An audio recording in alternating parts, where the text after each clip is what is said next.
Ladies and gentlemen, boys and girls, if you're watching this on YouTube, welcome to take 2, attempt number 2 of this stream, because yesterday we tried to stream this and then my cat got in a fight and I had to go deal with that for the rest of the evening. So the stream was abruptly abandoned. He's fine now, in case you're curious. He's totally fine.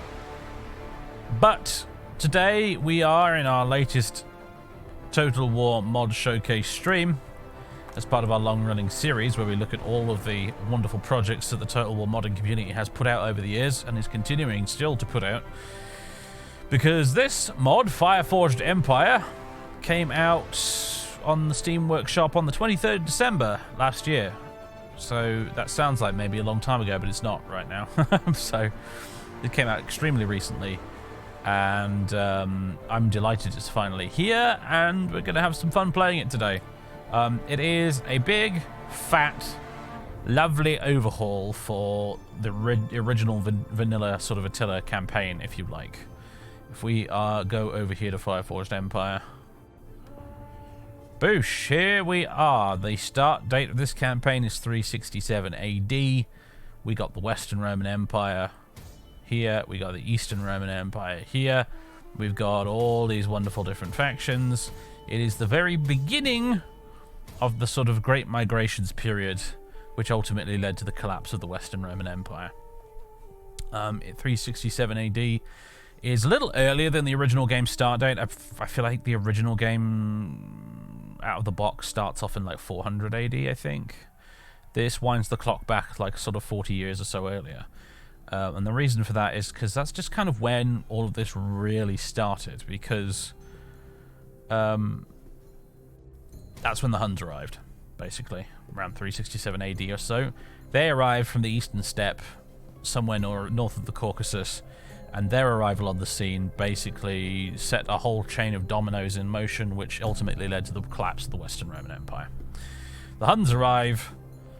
The native Sarmatians and Alans and stuff get pushed west into the Goths. Then the Goths end up fighting the Huns with an alliance of other people nearby. They end up losing to the Huns. The Huns keep pushing west. The Goths therefore start pushing across the Danube. The Battle of Adrianople happens. The Romans manage to fuck up fantastically and lose to the Goths, who then end up spending the better part of, like, you know, the next few years or so rampaging all the way around Thrace and Greece, just demolishing and pillaging and doing all that sort of stuff. And eventually the Romans managed to get peace with them, but in so doing they managed to leave the Goths with a sort of certain level of autonomy, with them living on Roman soil, because the Eastern Roman Empire's army, the bulk of it, got absolutely destroyed by the Goths, and therefore were not in much of a position to bargain. They had to abandon a bunch of their eastern possessions to the Sasanian Persians as well while they were at it, in order to buy time, because they were at war with the Persians at the time when all this kicked off. It was basically a huge disaster. So then over in the west, a bunch of subsequent other invasions begin happening. Around 400 AD-ish or so is when the Visigoths under Alaric make their way into Italy and famously sack Rome. They're eventually driven off to the west. They go off and found the Visigothic Kingdom of Spain. But by this point, basically, the whole Western Roman Empire became a total trash fire, and it was basically irrecoverable. They had to abandon Britain. They had to abandon large parts of Gaul. It just slowly disintegrated. The Vandals migrated all the way across here into North Africa. They took away all of that from the Romans as well. Then the Vandals actually sacked Rome themselves a bit further after that. And basically, the trash fire became a complete disaster and disintegrated almost entirely. So this kind of was where it all begins, though, in 367 AD with this start date. You also have playable in this the British Gallic Roman Empire, led by Magnus Maximus, and he starts off essentially as a one-man horde faction. But then a scripted rebellion will occur in the year 380, and he has to simply survive until that particular date. And this is an interesting sort of alternative campaign you can play if you want to play as the Romans, but don't really necessarily fancy ruling an entire half of the empire. I don't know much about Magnus Maximus, I have to admit. He's a bit of a black hole in my knowledge of the period. but he's an interesting choice nonetheless. A lot of potential attempted usurpers of the imperial throne originated sort of in Britannia. Reasons for that being, I think, just mostly because it was a fairly remote outpost, which tended to be full of slightly disgruntled noblemen and military leaders and stuff like that, and that's why a lot of the sort of challenges to the throne ended up originating in Britain, because that's where the disgruntled people were. And he was just one of many examples of this. Obviously, the most famous one being Constantine the Great, who actually succeeded. But Magnus Maximus in the long run did not succeed. However, he is playable here. We are going to play as the Western Roman Empire, led by Emperor Valentinian, Flavius Valentinianus Augustus, who, for the most part, was probably one of the better emperors. He didn't rule for very long, because he died of a stroke. But he did a pretty darn good job for the years that he was in power. I haven't shown all factions. I'm about to do that. Hold your horses, folks. Hold your horses, chat. Is the chat actually on the screen today? Have I remembered to turn it on? Yes, I have, I think. So anyway, those are your 3 Roman factions. You also got plenty of other people to play as, though. It's wonderful. You got the Franks. You got the Saxons. You got the Langobards. You got the Swabians. You've got the Alamans. You got the Burgundians. That's just the Germanic factions. You got the Eastern Germano-Sarmatians in the form of the Alans, the Ostrogoths, the Vandals, the Visigoths. With the Oriental kingdoms, you've got Armenia. You've got the Sassanid Empire, which has man, they've got some good drip, haven't they? I mean, look at that helmet. Yeah, the Sasanian Persian Empire, Rome's chief rival in the east. You've got Celtic factions. You've got the Picts up in the north of what would become Scotland. You've got the Abdanians over in what would become Ireland. And you've got the Caledonians in sort of the lowlands of what would become Scotland. They're all playable. Proto-Slavs, you've got the Venedians and the Anteans, about whom I know basically bugger all. You've got the North Germans, you've got the Jutes and the Geats, playable as well, which is kind of interesting. Desert Kingdoms, you've got the Saracens, you've got the Garamantians, you've got Axum, you've got Himyar, and you've got the Lakhmids. Himyar being quite interesting. They're based down in the southern tip of Arabia, and they are actually Jewish. Their religion is Judaism. Islam is yet to actually, move onto the scene for a good few centuries just yet. When it will, though, it will be with these guys, the Saracenians, who currently worship Alexandrine Christianity, but you can actually play as them in this. They start off as a nomadic desert faction, with the legendary Raiders trait. And then you got the Huns, of course, about whom actually quite very little is known, including what their language was like and what have you. But here they are regardless. They are playable. Their cultural trait is the Scourge of God, and their faction trait is Scourge of the East. Never actually played as the Huns and Attila before, which is amusing really when you think about it, considering the game is named after their most famous leader. But one of these days, maybe. It's tempting to play as the Goths, really. I'd quite like to play as the Visigoths. But I think today I will play as the Western Roman Empire, and we'll just, have a bash at it. I'll probably screw everything up within the first 10 turns. But, yeah, hey, why not? The initial challenge is rated as hard. The start year is 367 AD, as previously discussed. Our cultural trait is Imperial Allegiance. We get plus 150% income from sacking, looting, and raiding. We can levy units from friendly hordes passing through our territory. We have -2 integrity for all our forces, which is not great. We have tributary/puppet state levies, +1 of each type of unit, and cultural integration. Upkeep cost -20% per non-Roman unit in a military force. And we have constant immigration, and immigration public order penalties are lower, though, as a result of that. Still, obviously, it's the most challenging faction to play in the vanilla game. It's still pretty darn challenging in Fireforged Empire. Let's take a stab at it, why not, eh? I foresee a lot of defensive siege battles in our future. Do you know why the Huns expanded and moved west? Probably for the same reason everybody else did. They were pushed west by some other migrating militant tribe in the region that made them move off westwards.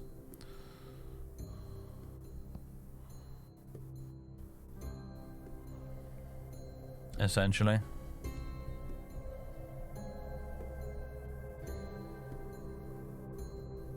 Whoever it was, you know, causing the Huns problems, they decided to move west rather than try and fight them. Well, some of them maybe probably did try and fight them, but just didn't succeed. They moved west, which means they've been bumped into the Alans, who then bumped into the Goths, who then bumped into the Romans. A little intro cinematic, although I'm pretty sure this is just the vanilla game one. The air was filled with smoke and blood.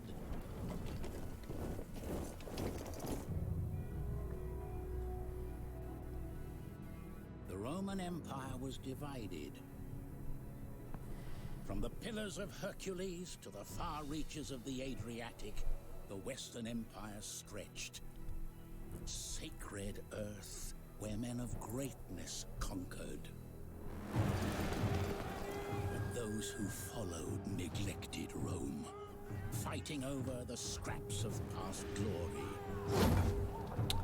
I feel that's a rather uncharitable description about what actually happened personally, but alright, Mr. Narrator Man. They would either cast aside their petty differences or succumb to... Of course, in the vanilla game, because of the start date in the vanilla game, the narrator guy really here is talking about Emperor Honorius, who really was pretty useless, so... given to him that sat thereon to take peace from the earth.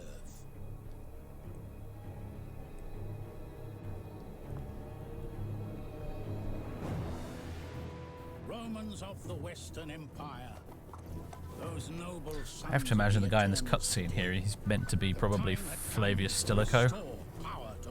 If I had to guess, that's who he's meant to be, this leader guy at the front. Of course, Flavius Stilicho won't be showing up in this campaign at the start, because, yeah, the Fireforged Empire starts the campaign off a few decades earlier. Anyway, here we are, boosh! Welcome to the western half of the Roman Empire. It's ruled by Flavius Valentinian. He's 46 years old.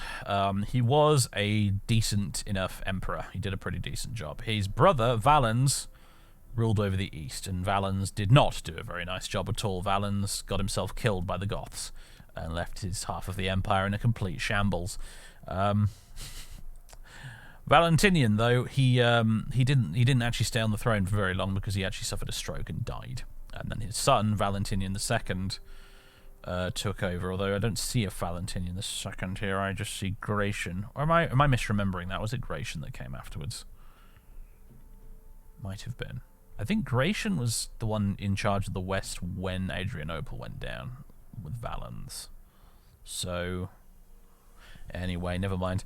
They were both of them preceded by Flavius Jovian, who was fucking dreadful. He was a terrible emperor. And he in turn was preceded by, I think, Emperor Julian, who was alright. He was Julian the Apostate. He was the last pagan Roman emperor who was pretty good at his job, although he probably caused an awful lot more problems than he really needed to. Yeah. So, as I said, this is kind of where this is the very, very, very start of the line of dominoes that leads all the way to the collapse of the Western Roman Empire here in 367. The weird thing is, as of right now, the Roman Empire in the late 4th century, sort of more like mid 4th century actually, with 367. But anyway, is basically kind of a success story. The empire is doing quite well. All things considered, most of the biggest threats to it generally tend to be from its own rebellious generals, and also from the Persians in the east. That's pretty much Rome's biggest #1 priority is, you know, maintaining the ongoing Cold War with the Persians in this period of history, and occasionally dealing with any tribes that come rampaging across the Rhine or the Danube, which doesn't happen super often, but when it does, they usually end up crushing them absolutely mercilessly. It was indeed Gratian who became emperor after Valentinianus' death. Right, okay, I misremembered that then. So, Yeah, so far so good. We're making minus $2 grand income, which is very... It's not great, but it's actually like way more charitable than the start situation you have in the vanilla game, admittedly. There is Magnus Maximus, who's going to cause us trouble later. We have a small garrison up here at Boricum, up here in northern Britannia. And we have a bunch of angry people we're at war with who've arrived on the coast. Unfortunately, we've got some Picts, we've got some Abdanians, and we've got some Atacotians who have arrived and are probably going to cause all sorts of trouble for us. Yeah, I don't know how long we're going to be able to hold on to Britannia for, frankly. Probably not very long at all. We also have scattered all over the countryside these little stacks here. This is a new feature from the mod. These are the Bagaudae. They're a little extra faction, and basically they are small groups of bandits, effectively, that infest the countryside. They were a big problem during this period for a number of reasons. One of the big ones, though, was that the Roman economy in this period was such that basically all of the wealth was getting concentrated into the hands of fewer and fewer and fewer people. Sound familiar? And it left a lot of people absolutely destitute and without jobs, and so a lot of people started turning to banditry. And then you had the Bagaudae, and they were a mixture of bandits and robbers and effectively disgruntled peasants seeking justice, essentially. They weren't necessarily anti-empire. They weren't anti-emperor. They were more kind of like... they're nicknamed sort of justice seekers, actually, because they sort of felt that they... You know, if they could just somehow make the emperor aware of their plight, then he would fix everything. Anyway, they're scattered all about the place. We don't actually start the game at war with them, oddly enough. From a game design perspective, in these sort of like developers' notes that come with the mod, they basically said that one of the reasons they scattered these guys all around the place is to give you opportunities to fight with your armies and gain experience. Because this mod does some interesting things with the integrity system. In the regular old game, integrity is like a nice idea that never ever becomes relevant. Essentially, you have an integrity bar for every army here, and you can see all the contributing factors to whether or not your integrity is going up or down. And basically, if it goes low enough, then the army... you know what? Funny thing is, this is how pointless the integrity system is in the vanilla game. I don't actually know what happens when your integrity bar goes all the way down to 0, because it's never happened to me, even when playing as the Western Roman Empire. However, theoretically, if it gets low enough, you can decimate by destroying 10% of the current army to raise integrity. Never in all the time I played Attila have I ever actually had to use the decimate button. That might happen, though, this time around, because the Fireforged Empire devs basically made the integrity system way more hardcore than it is in the original game, and I think it is... I think I remember them saying that with a few exceptions, it's basically impossible for an army to just sit around doing nothing and not lose integrity. So the whole time you're not winning battles, you're going to be losing integrity, which is why these guys exist, to actually give you some battles to fight, even when, you know, things are peaceful. However, I can tell you from playing around and testing this campaign, we immediately have other more important shit to be dealing with, like, for example, these Alemanni, I think. Yeah, Alamans here, hanging out next to Argenturatum, who need to be dealt with. Led by General Rando, if you can believe it. Unfortunately, I don't have a great set of resources to work with here. I've got armies dotted about all over the place, but none of them are full stacks. And in addition to that, we've also got a fleet here that's just doing absolutely nothing useful. I think I may end up disbanding pretty much all of that. But anyway, more than that, the problem I think we face is that there's not a lot of places for us to recruit decent units. None of our... like, there's actual barracks buildings almost nowhere across our entire empire at the start, which is kind of irritating. Especially since we also need to be spending money on improving our economy, because our economy is a little bit trash at the moment as well. Thunea, thanks for the gift subs, although I can't read the chat anymore as a result of that, I must admit. We're watching you, scum. Right, anyway. Sorry, I had to just flick back across there to scroll up a bit. Actually, I've just realised that the chat on the other monitor, which I normally never look at, is actually even a smaller font size, so I can still read it on there if I need to. Alright, good stuff.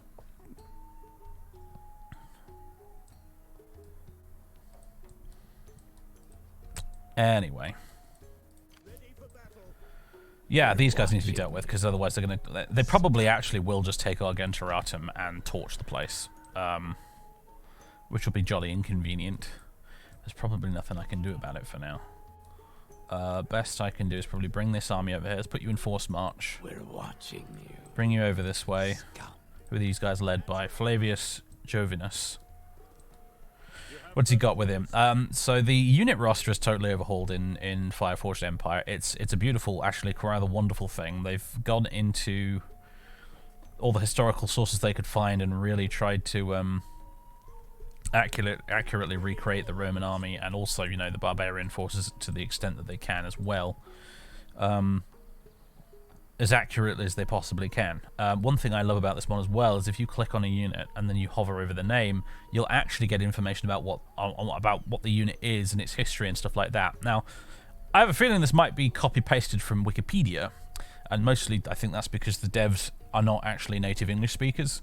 So asking them to write very detailed history about every single unit in the game, probably asking a bit much of them, really. But regardless, I love that it's here because so many mods don't bother to do this.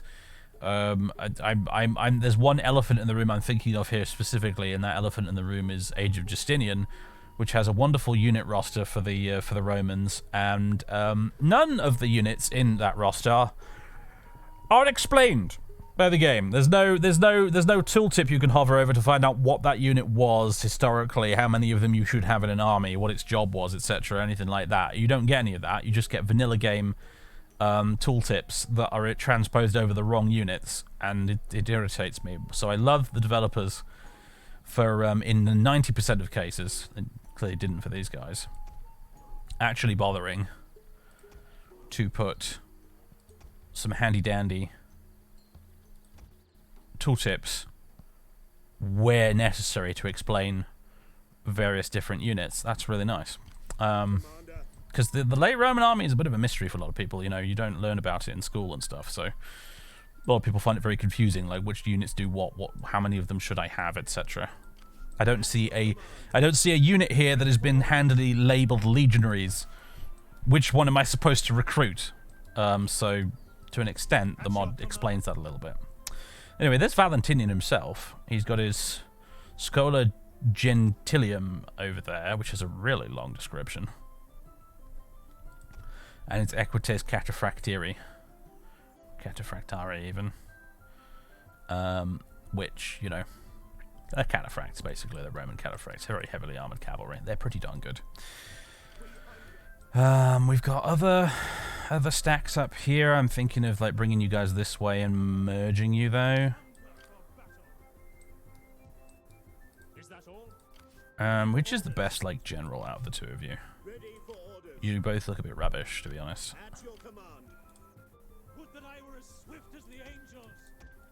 Let's move all of you. Oh, have you not got enough room for that? Looks like we don't. We don't need these milites, they're a bit rubbish. There we go. You can take those milites and you can go sit in Verunum with them, and you now have a decent sized army to repel any attackers. This stack isn't terrible. We've also got some neighbouring Eastern Romans to give us a hand theoretically if we need it. The biggest problem is you guys. And then obviously Britannia up there is a bit of a trash fire, so I don't know what I'm going to do about that. This fleet I'm going to disband, because it's just costing us money for basically nothing. There are no great naval powers for us to fight over here in the Bay of Biscay and the Channel, so I don't know why we've... I mean, I suppose there's a lot of the migrating Saxons to worry about, but very quickly I think they're going to become someone else's problem, frankly, because I don't think we're going to be able to hold on to Britannia for very long, as I mentioned. A lot of our settlements start off with really diminished garrisons as well, by the way. So the traditional Western Roman strat in Attila is to basically just try and cheese defensive siege battles for as long as you can. as the Western Romans. Not as easy to do that in Fireforged Empire, because at the start of the game your garrisons are all absolutely just, yeah, they've been neglected somewhat. I'm wondering really what to do with these guys. I think maybe move them south and just try and sacrifice Eburicum to the hordes of angry Celts, really. I'm going to march you guys to Londinium. Forget about Northern Britannia for now, just see if we can maybe try and hold the south. What kind of buildings have we got down here in Londinium? Probably no military buildings. Are there any in Eburicum? Oh, that's annoying. Yeah, there actually is. There actually is a military recruitment building up there. That's inconvenient. I guess we're going to build one here in Londinium instead. Castra Stativa, which will unlock recruitment of some fairly trash units, but it's a start. These fields, let's see. Now, we've got some empire management to really get underway with here. Right, Southern Britannia has a food crisis, so wheat fields. We have a jetty, which I'm going to turn into a trade jetty for extra money. Moving down into Gaul. We have public order issues pretty much everywhere in the entire empire right now, which is not great. We also have food problems here as well, so more wheat fields. I'm basically just going to spend my big pot of cash at the start on as many buildings and upgrades as I can. We really need some recruitment here in Gaul. We need like military buildings, but unfortunately, there we go, Castra Stativo. That will have to do. Down here in Maximus Sequanorum, we do have a garrison quarters and Castra Stativa here, at the very least. What we don't have, though, is a lot of food. Virtually bugger all food, in fact. So build some fields. And honestly, I'm thinking we might want to delete the garrison quarters. Or possibly the iron smelter. Because we have a huge food problem, and food, if you've got negative food, it creates negative public order. Though admittedly most of it right now is coming from religious differences, which is not helping, because this place right now is majority Celtic polytheism right now, and we need it to be Nicene Christianity, which is a bit of a pain in the bum. Obviously in Attila you can switch religion if you really want to. If we go to summary, we can convert to Greco-Roman polytheism or even to Arian Christianity. Now, that would be scandalous. I'm not going to, though, because Valentinian was a staunch Nicene Christian. He was absolutely all about converting people to Christianity. So it would be very out of character for him to suddenly decide, screw it, we're going to be pagans. That line of nonsense thinking died along with Emperor Julian the Apostate. Thank you very much. Anyway, mission issued as well, actually. Valentinian I, having appointed in 364 his younger brother Valens II as co-emperor and having entrusted him with control of the eastern part of the empire, headed west to Mediolanum. Formerly equal to him on the rank of Augustus and emperor, Valens unquestionably recognized the authority of his elder brother, who in addition was very popular in the army. In the meantime, the western borders of the Roman Empire were once again threatened by barbarian invasions. Meanwhile, on the borders of the whole Roman world, as at the call of trumpets, fierce peoples rose up and rushed upon the Roman possessions. Alemanni plundered Gaul, Sarmatians and Quadi disturbed both Pannonia, Pict Saxons, Scotti and Atticotti continuously terrorized Britain. Moorish tribes troubled Africa more than usual. Robber-Gothic gangs plundered Thrace. The Persian king began to try and impose its hand on Armenia, and this is all according to the Roman historian Ammianus Marcellinus. It's a little cut off at the bottom there, unfortunately, but then there's the actual, like, there's the quote. There's the source, if you like, there. Survive until the following date, spring 369, and then we'll get a little itty bitty treasury reward, which is, I suppose, nice.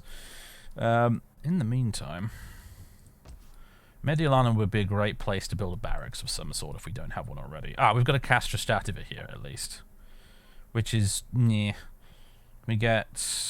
We can branch out in two directions. We can get one which allows us to recruit lots and lots of cavalry, and cavalry are very powerful in this mod.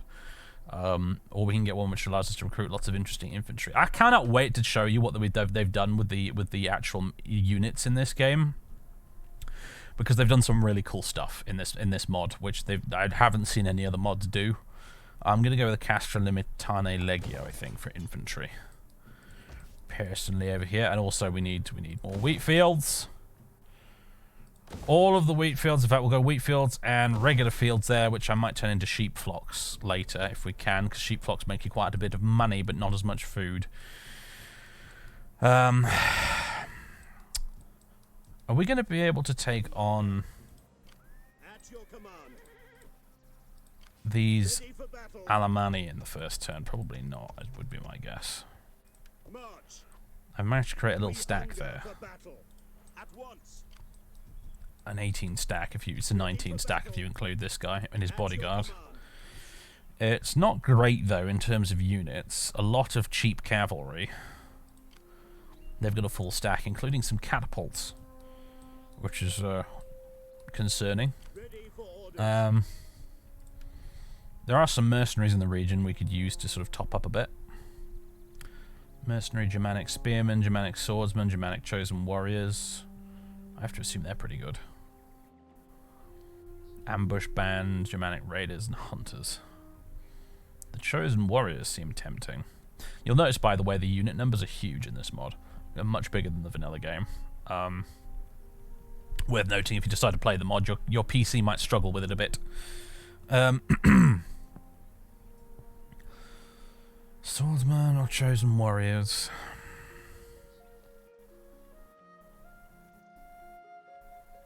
I kind of think the swordsman. They seem like the better bet for some reason. Heck, I suppose we could have both. Let's have the spearman as well. Okay, that's a full stack. I'm not going to be able to fight the Alemanni this turn, which means they are probably going to burn Argenteratum to the ground, which makes me sad, but what are you going to do?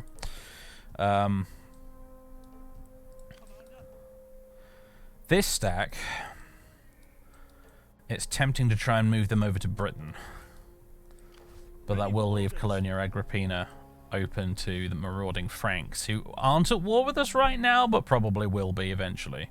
We are also at war with the Marcomanni and the Quadi over here, by the way. I should note that. So Frigeridus here, he's gonna have plenty of stuff to deal with. As is probably Sebastianus here. I think I should probably move up north this way to Sopiane right about now to sort of preempt that a little bit. Tech screen, I'm going to go immediately for functional specialization for minus 10% fatigue rate and enables building of a couple of barracks. What else do we need to do?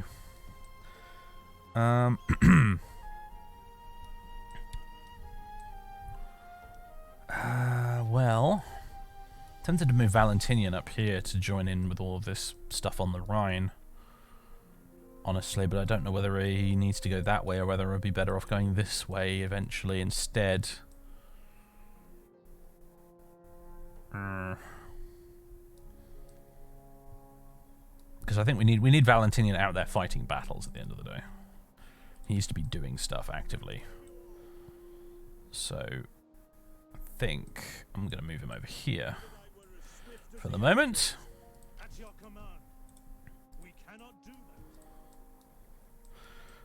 Now then, what other management shenanigans do we need to do? It's a little bit boring, this. I apologise for that, but and unfortunately it does need to be done. Alright, this province, Aquitania, is great for food. These fishing jetties, honestly, could be converted into trade jetties, I think. Let's do that. Taraco, you guys are unhappy. You've got food, though. I'm going to turn these into sheep flocks, therefore. These are also fishing jetties, aren't they?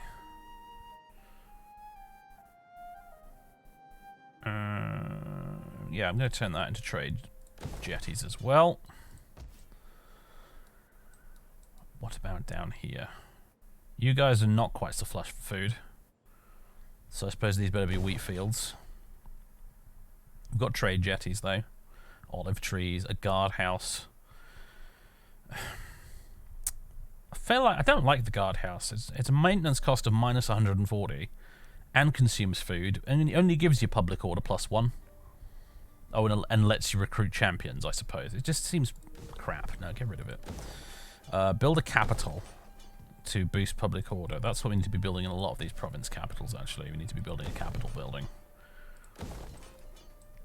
The other kind of big public order thing you can go down route-wise is the auditorium and then the arenas and stuff.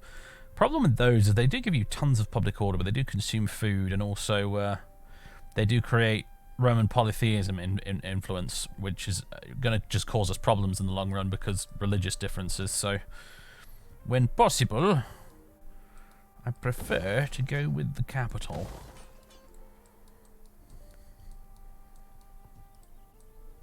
I'm going to be honest, Eagle, no. I have absolutely no plans to ever play Goat Simulator on this channel. That has never been the vibe of this channel. I'll level with you.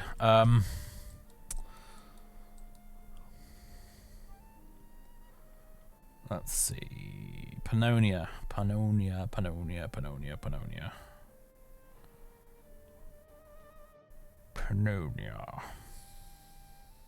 Bit low on food. Bit low on public order.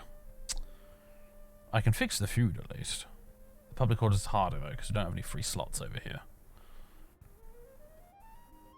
I can upgrade the church, I suppose. That's something. Or I could install a governor who might be able to help, I suppose.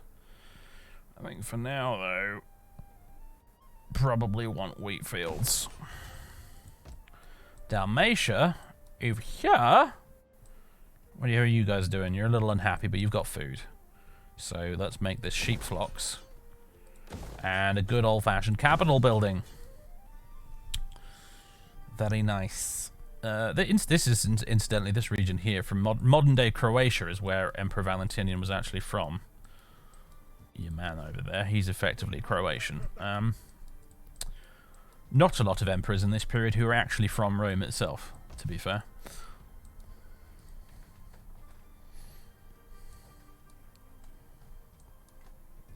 Ready for orders. Right. The music's a little bit quiet. As I turn it down. No, it's all right. The master volume's a bit low though. Maybe that was a little bit too loud. I don't know. How you guys finding it at home? That seems like a reasonable level.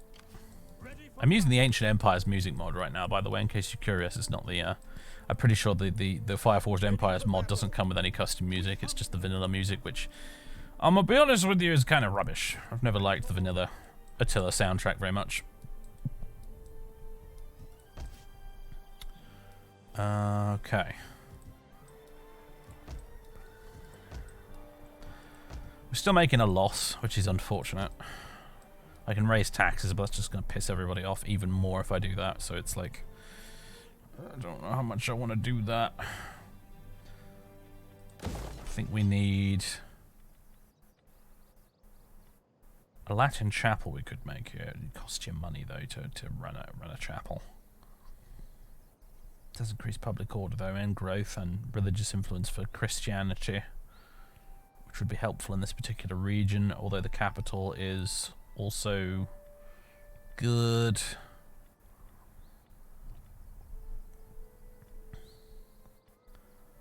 Yeah, I'm going to go with the chapel in this particular province. Oh, gold veins here. Interesting. This forum I might upgrade to an auditorium. Just to get more public order, because this province is particularly unhappy. Minus 20 from religious differences, which isn't. It's not fantastic, to be honest. It's not great. So we'll build an auditorium there. He's got plenty of food. In fact, it might be worth converting one of these into a sheep flock at some point. Anyway, we've also got the African coast to deal with. Everyone here is also rather unhappy, which is unfortunate. I've run out of money for this turn, though. Not a lot I can do.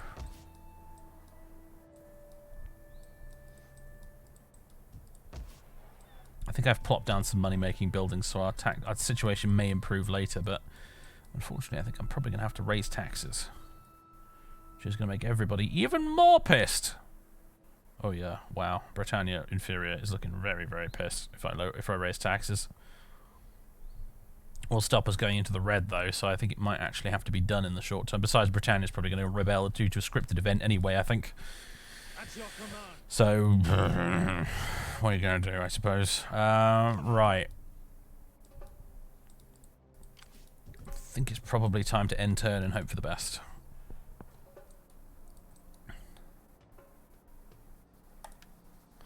The intro theme's pretty good, but everything else is forgettable. Yeah, I kind of agree with you. Oh yes, I can still assign provincial governors. Is there anyone I can assign for free? Dagalaifus. Here, he can be assigned for free. Where would be a good place to put you? Maybe Britannia. Superior. In a desperate attempt to hold on to the place. Try and keep order a little bit. So the edicts we've got for governors is military equipment.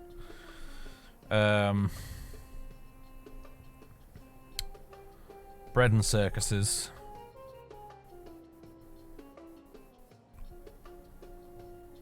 Interrupts unit replenishment province. That's not good because we do have some units that need replenishing here. Ecumenical matters. Christian mission. Quarantine. That's for dealing with when you have plague in the province, which I'm given to understand is a lot more punishing in this mod than it is in the vanilla game, which is why the quarantine thing here exists. And gather troops.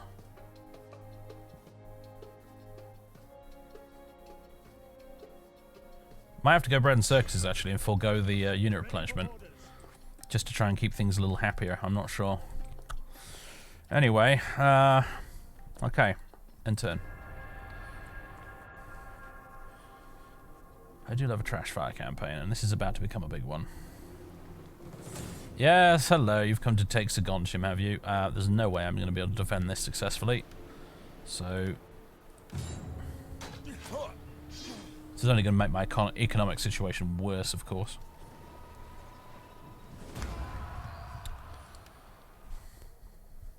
In fact, they haven't taken the place, they pretty much just sacked it. Great. Lindum doesn't look like it will move quite so lucky, though.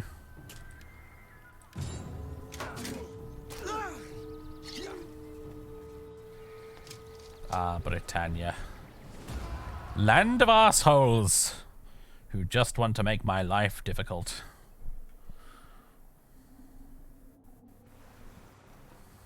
Oh look, the Saxons have arrived as well. Very good.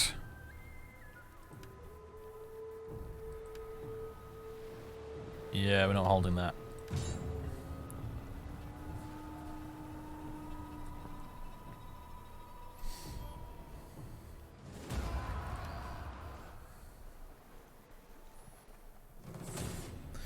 And, yes, the Alamans are going to sack Argenteratum, which ordinarily would have quite a nice garrison, but unfortunately, as you can see, they start off the campaign utterly depleted. So, our chances of winning this are about the same as my chances of winning the national lottery, frankly. And if it goes the way it did when I tested this campaign, they're going to completely torch the little province here. Or not. Okay, interesting. They're not. Oh, we're actually going to have a battle. Interesting. Okay, they brought a little bit of reinforcements. They certainly outnumber us. Well, kind of. We've actually managed to bring up some of our crappy garrison, at least. Alright, cool. We'll give this a go. This could be quite tough, honestly. We're not fighting it on the terms I wanted to. Macrian and Rando versus Flavius Jovinus, Lucius Marius Cotta, and Carietto. Let's have at it then. If we lose this battle, it's going to make the whole campaign a whole lot more difficult. Looks like the entire army's arriving as reinforcements as well. They've decided to just attack this guy by himself. This could get messy, frankly, depending on which direction everybody ends up coming from.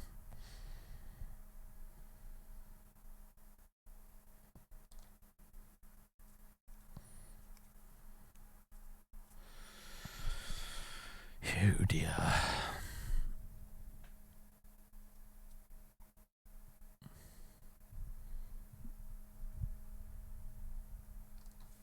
It's like every region having squalor problems, so yeah, it probably is inevitable. You don't pick the Western Roman Empire if you don't enjoy a little bit of suffering at the end of the day. Okay, so it looks like one set of reinforcements are going to come over from this direction, another one is going to come over from this direction. I don't know, there's no way of knowing which is which, honestly. Apparently we have some deployables we can use, which is kind of amusing. Here you go, some stakes. And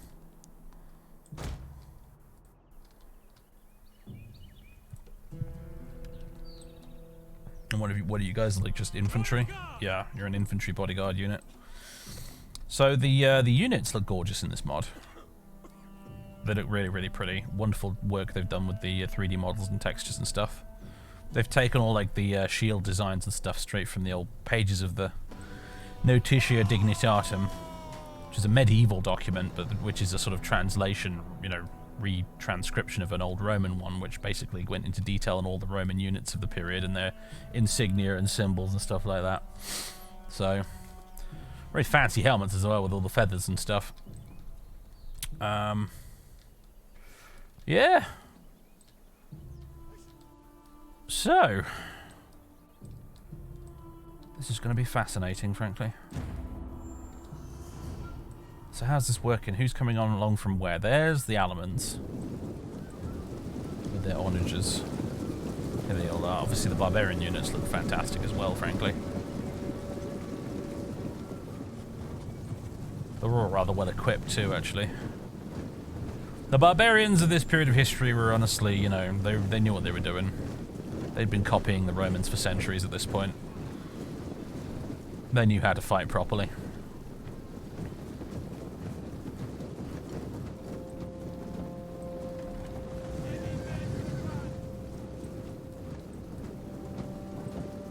Yeah, they're also moving off in this direction. Interesting.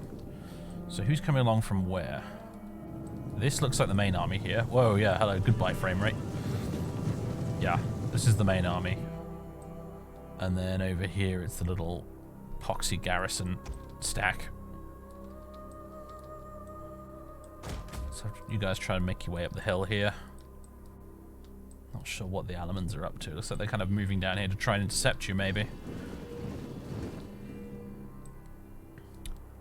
Meanwhile, there's all of you lot to deal with. Oh, what a mess. How am I going to try and unpick this? Let's see. I'm just going to go by icon type at this point, I think.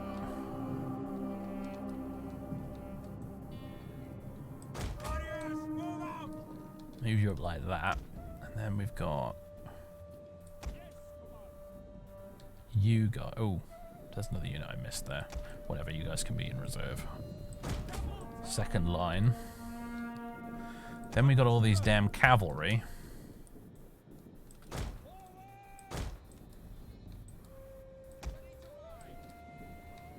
By your command.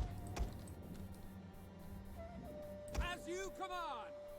And then there's Flavius Jovius himself at the back there. What are we working with here? Ala Limiton. Ala Limiton. Cunius Equitum Stabilisianorum. They look competent. They've got big lances and they've got some armor. Let's have you move up this way, over this hill. Try and get a look at what's going on. Maybe try and charge someone in the back while you're at it. Because cavalry are... Hello there. What are you guys? Band pikemen? Maybe we can catch you guys on the off. You know, back-footed. Might be able to do some damage. Because cavalry are pretty devastating in this mod. Because cavalry were becoming way more important in this period of history.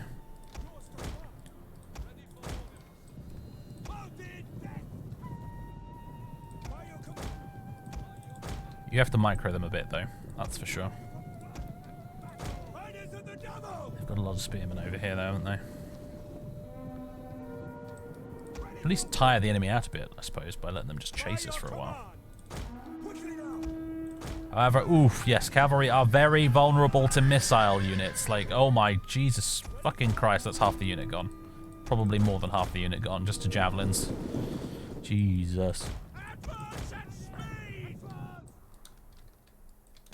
Oh, we've got archers here as well at the back. Let's move you guys up.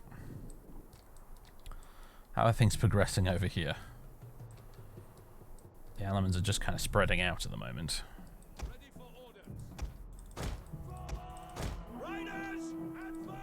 Oh, that's all I need. Next door doing some fucking DIY shit with loud drills. I don't know if you can hear that in the background, ladies and gentlemen, but this stream is cursed.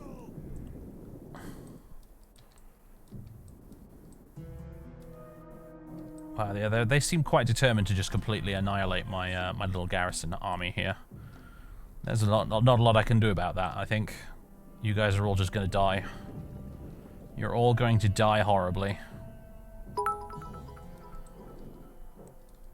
Hey, Furious, thanks for the bits, man. That's very generous of you.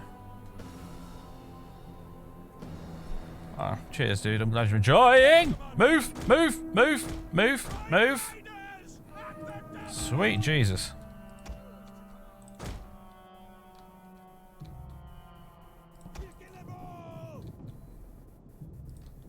Wow, yeah, these Alamans are really, really horny about my trying to attack my cavalry right now, aren't they?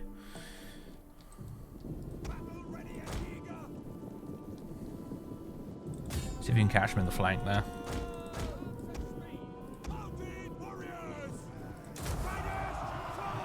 Extra speed in the flank.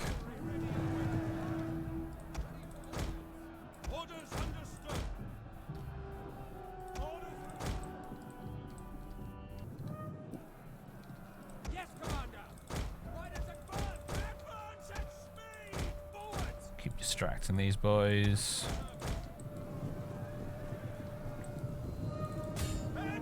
And have at them. Those big lances of yours.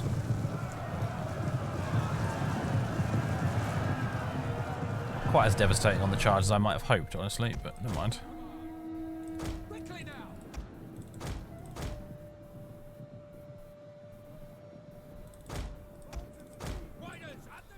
We're watching. Let's take all of you guys and move you in this direction, like so.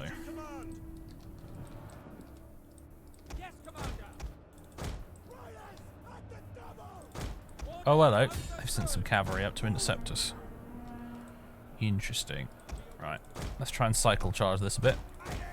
Though this is Attila, so trying to pull cavalry out of melee, especially light cavalry, can sometimes lead to this happening, where they start panicking.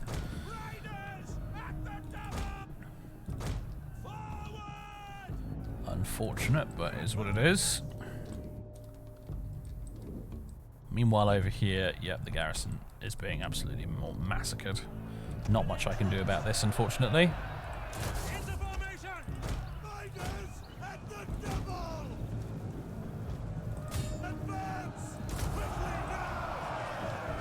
Try and get a flanking charge in here with some of these light cavalry to help out, but don't know if there's much we can really do. Yeah, there's more on the way up the hill as well, so... Yeah, the Alamans have kind of fucked us here. Like, the way that... this very specific way that our army came onto the field has really screwed us. So we're fighting this on hard mode now, officially, I think. I'm just going to pause here and issue some orders. All of you guys need to be in spear wall.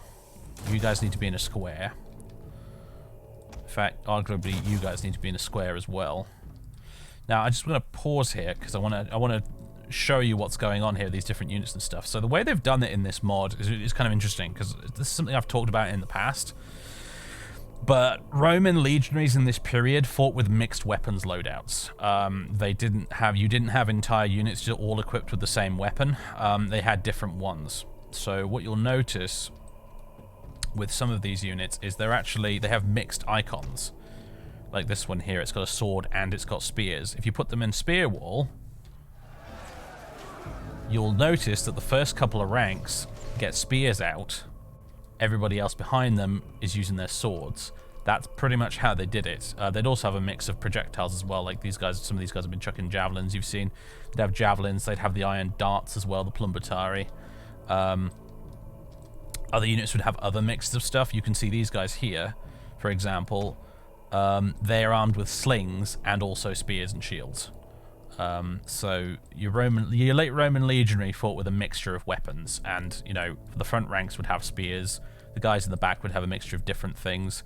And that's kind of how it worked. And this mod they have somehow through some sorcery I don't understand.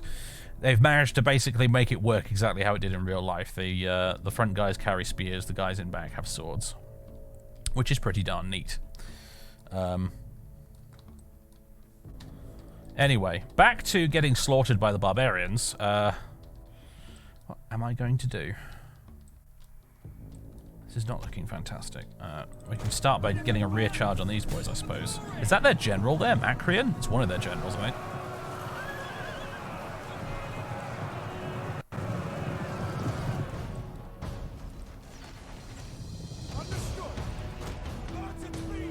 What are you guys doing? Just get a charge right in your faces. Activate Trample. Gives us a charge bonus. And even though that's a bunch of spearmen, we've gone straight into their faces and done quite a bit of damage, I think. Some of these units actually have War Cry, which is handy.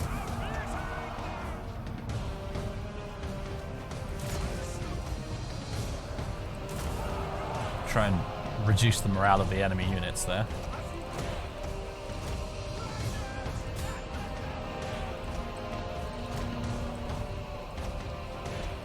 Right, we've got lots of cavalry. Let's try and make use of them here.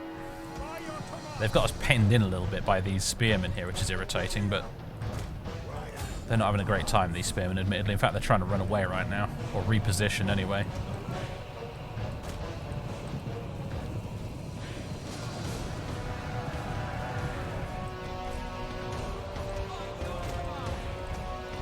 They do have reserves coming up to meet us, but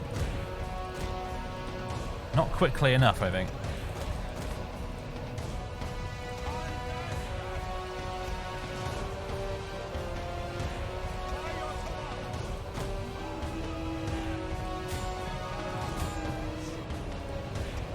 And these spearmen, what's left of them, are breaking. Excellent.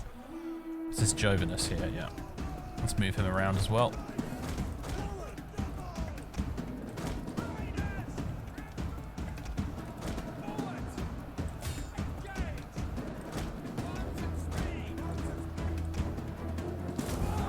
Being slowed down by being in the trees here a bit, but just gonna have to try and manage.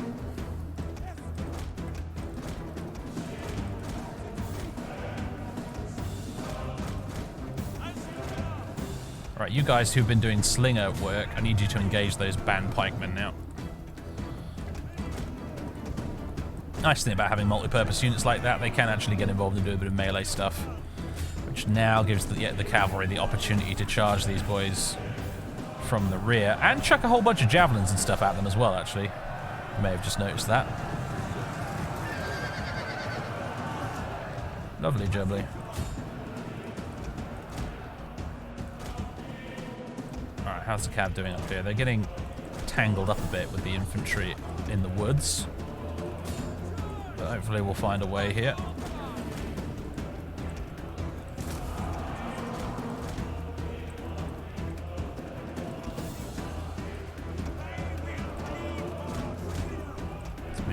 Back, you guys can charge them. Got some units breaking here. This square is held firm for now. The pikemen are wavering.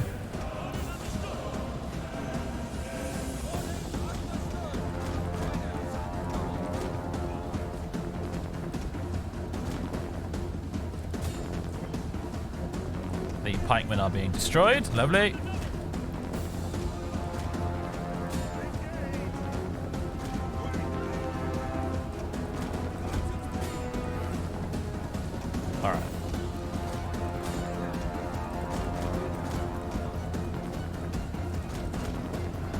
Get another charge into the backs of these guys. What are these? Band swordsmen.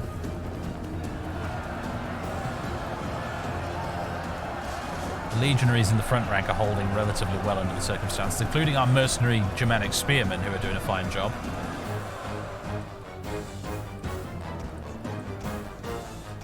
Still all feeling a little precarious though in places.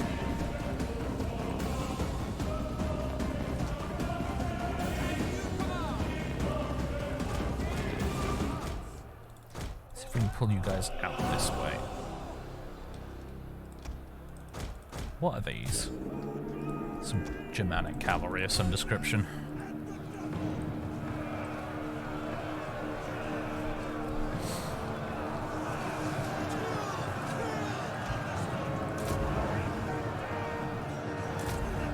Raise the banner, I suppose, as well. That wouldn't hurt.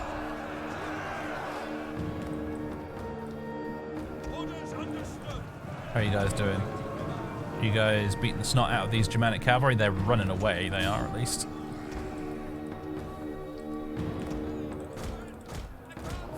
Right, you guys have done a fine job in your little square there. I need you to engage the flanks of those enemy infantry now.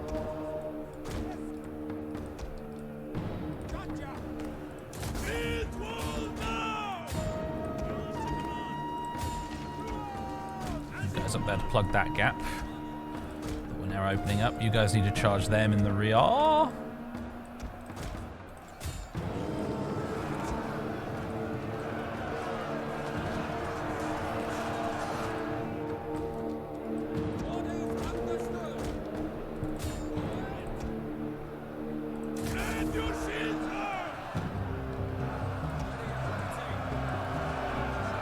it's slowly coming together, although the Alemans are being really stubborn. A lot of them, they're really sticking around and fighting to the last here. Attila battles are great. They are, aren't they? When I did a test campaign of this, things shook out a little bit differently and I actually lost this battle. I had slightly fewer forces to work with, although I have to admit in this battle it's not been particularly great anyway. Most of the garrison force got massacred. I'm amazed these guys are still alive. I mean, wow, look at that.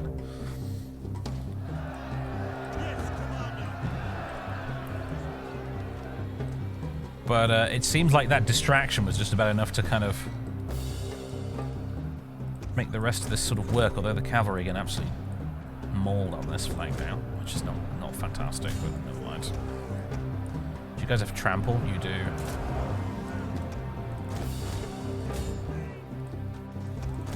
Okay, you guys back down here, please.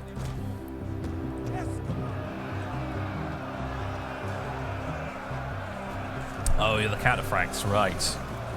Heavy shot cavalry. Not actually that good on the charge, honestly, the cataphracts. They're a bit too slow. But they are pretty good in melee.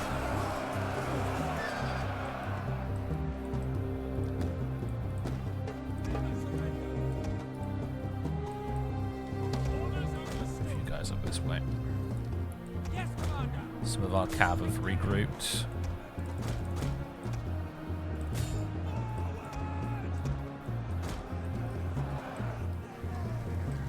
Frame rate is a bit iffy, but never mind. That's just a teller for you. Do I have blood turned off out of curiosity? Because that, yeah, blood effects really tanks your frame rate in Attila. But no, it's just the sheer number of bodies on screen right now.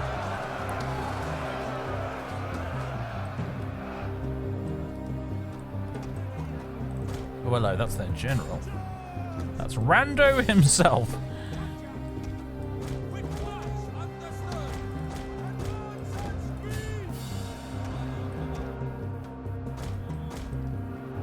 Rando, who is now running away from Flavius. Brilliant. Come back, you coward. He's just legging it, isn't he?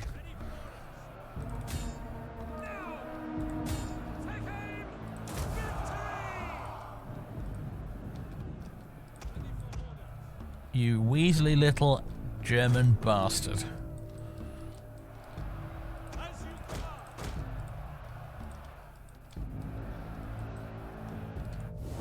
Get a little overview here. What's going on? This fight's still happening. By Jove, it is.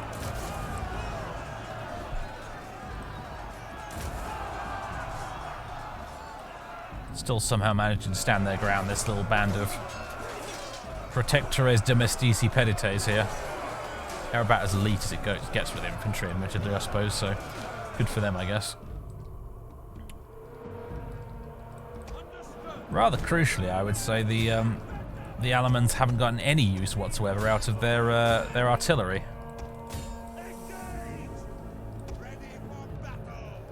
Mercenary Germanic swordsman. I think you guys should probably get stuck in as well.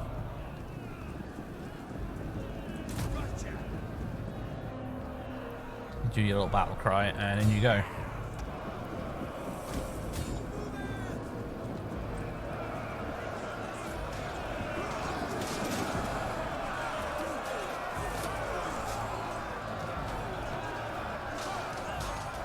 Lots of fighting going on.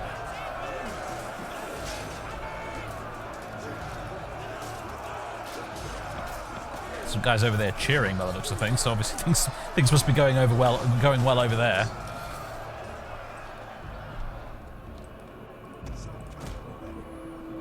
Alright, the cataphracts took some amazing casualties in this battle, but they've done well, so.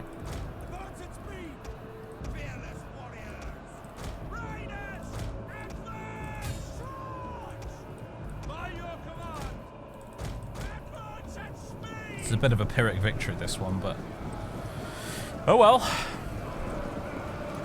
I'm just glad it's a victory at all, frankly.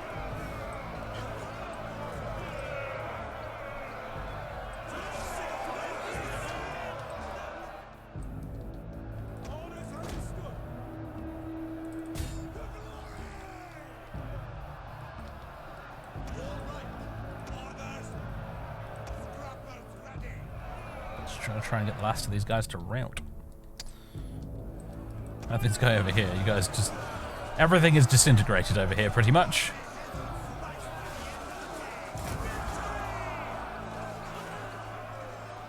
They seem to be... there's like... how many of you left? 23 of you, but you're fighting a unit of archers. So... shaken archers who have a dead general. So, interesting. And the archers now appear to be trying to withdraw. Oh dear. A unit of cavalry here. I'm thinking, is this Jovian? Jovinus, sorry. Yeah, it is. Let's bring you over here, Milado. You guys, go over there and destroy those onagers. Might be the last nail in the coffin we need to finally win this.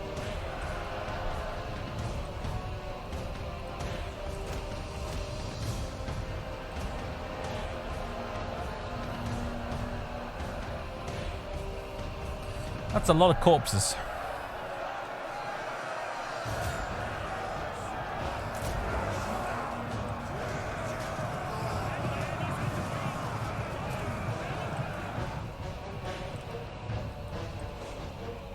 There we go.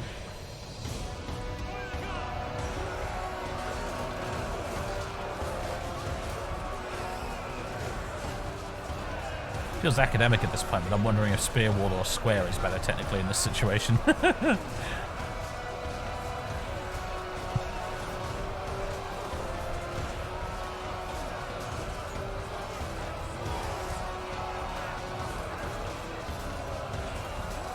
suppose you've got 150% melee defense instead of 100%. So I'll just let them do their thing, especially since the enemy seems to be about to run away again. In 2 more seconds, I can do a war cry on them. Come on. Misclicks for days here. There we go. And they're wavering again.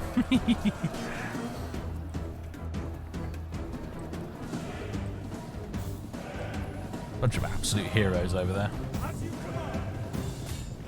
Right, these onagers, which are now finally shooting. They're trying to lob some rocks at us as we approach. Our cataphracts that are absolutely exhausted, so they're moving very slowly, bless them, but they're trying. There goes one of them.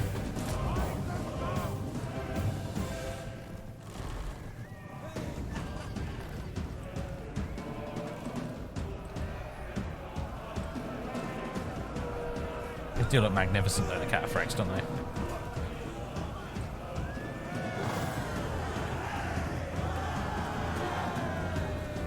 And that's it, we've won. My god. But at what cost? Close to victory, yeah, you say that again.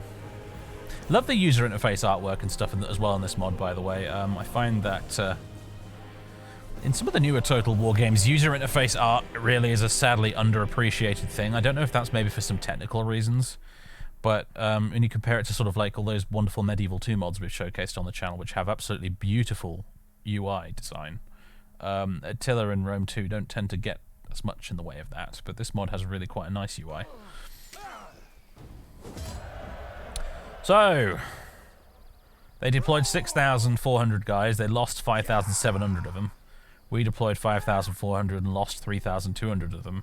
Which basically leaves us with about 2,000 men remaining and then with about 700 men. We'll take on warriors, so units replenished by 18%, which is big. Take those willing to fight into your army, replenishing your ranks. Their inexperience in your forces, however, will still will affect your army's skill. But we'll do it, because we need bodies on the field. And that is the big element stack dealt with. Which is one headache potentially removed. They've probably got more on the way, it wouldn't surprise me, but that's something.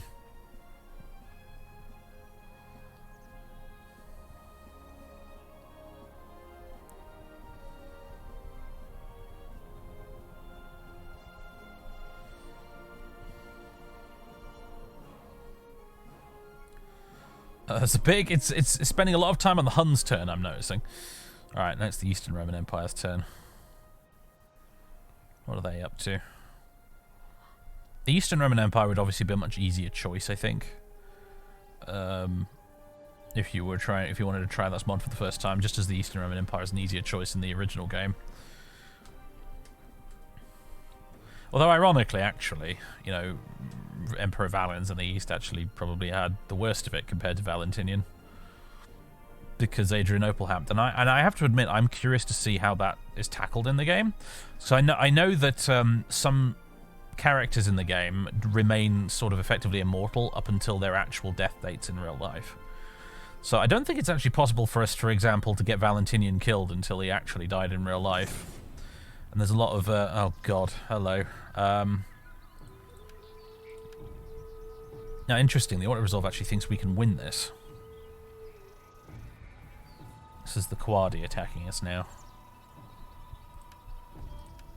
But yeah, there's a lot of scripted stuff in it, and I have to assume I would be a little disappointed if this weren't the case, actually, that the Gothic invasion, which ultimately got Valens killed, hopefully is a scripted event that actually happens in the game. So maybe playing as the Eastern Roman Emperor is not necessarily easier. Alright, yeah, we'll take a crack at this, I suppose. If the Auto Resolve thinks we've got a chance, that's usually a good indication that this could be fairly handily won. And siege defenses in Attila can be, you know, you can cheese them a bit. If you've got a decent garrison, it is actually quite easy to defend a town in Attila.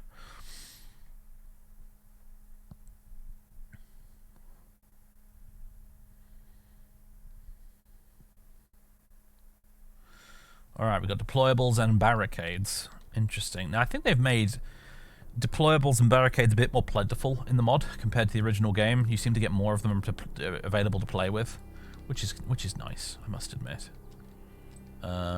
Question is, where do we want to put? We've got one set of barricades, and I'm thinking the most obvious choice is to stick them there and just close up one entrance to the kind of the ramparts in the center of town here. Which leaves us really with just, well, I mean, we'll have to defend this because they can dismantle the barricade, but it'll slow them down. And sometimes the enemy just decides not to even bother with it and just go around, which leaves us with two entrances here. And then we've got deployables. On top of that, we've got stakes, so what do we want to do with those is the question. Oh gosh, they're like, that's a lot of stakes as well. oh my word. That's quite a lot of the stakes are pretty high apparently. Goodness me. There ain't no cavalry getting through there. Unscathed, anyway. Problem is, that includes my own cavalry getting out. Do I have much in the way of cavalry in this army? I've got a few units. We've got quite a few units, actually. My goodness. Yes, Commander. Well, at varying levels of being depleted, but, you know. Including Sebastianus here. He's got cavalry as well. So what I think I might want to do is deploy as much of the cav as I can outside the fortifications here. Oh boy, there's a lot of them though. They take up a lot of room, don't they? And have you guys move out into the countryside and harass the enemy as they try to get into the center. It's going to be a bit of a traffic jam to begin with, but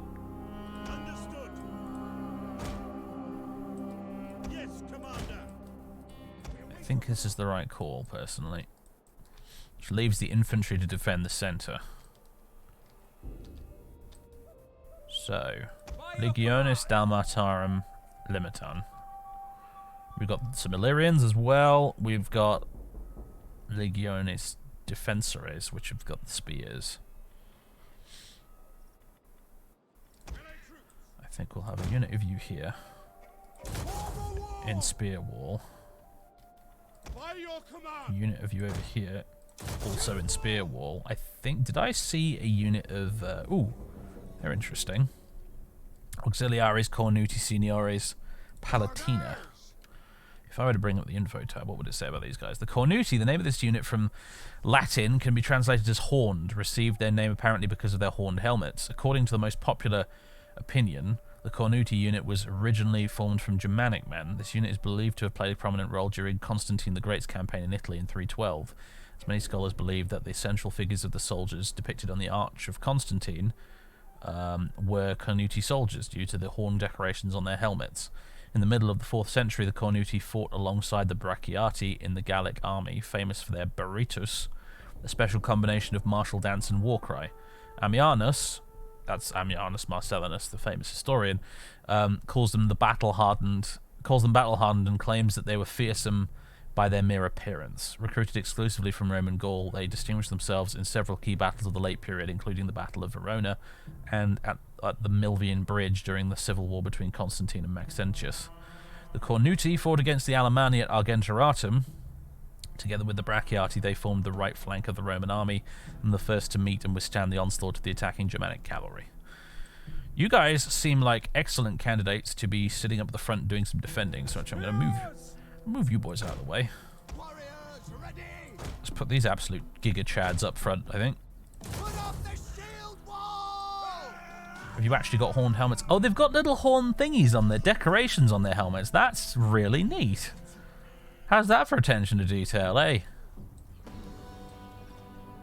Oh, I love that. Oh, this mod is so good.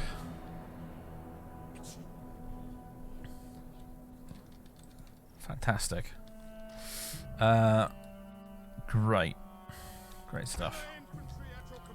Now, did I see a unit of slingers here? We do have a unit of slingers. We also have a unit of milites who are kind of like melee infantry slingers combined. You boys, you can sit on that barricade and throw rocks at anyone who gets close enough, although it'll be lead balls in our case, won't it? Really. Put the other slingers up on the walls here, so they chuck some lead bullets at the enemy as they come up this way. In fact, who among you has lots of ammo? Because honestly, it wouldn't be a terrible idea to have some of you up on these fortifications here to just chuck javelins at the enemy as they come down this way.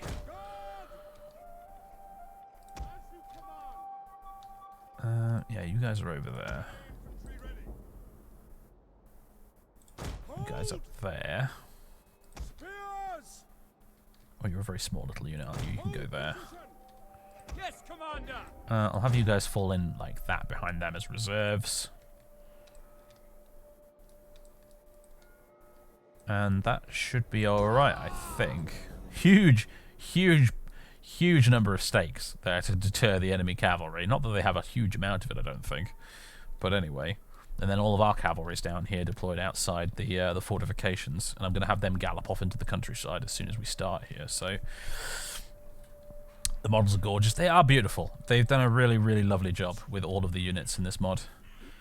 Previously, I kind of felt like Age of Justinian had the best, you know, like unit models in an Attila mod, but I think it might have been overtaken by this. Honestly, these just look so good.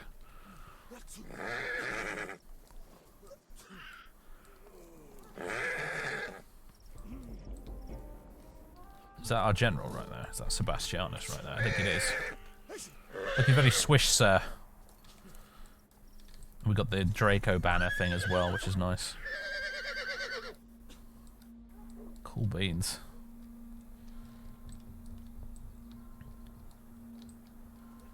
You guys all ready to go over here? Got your big spears, multicolored sort of stripy spears, which I think is pretty neat. Lots of vibrant colours on display.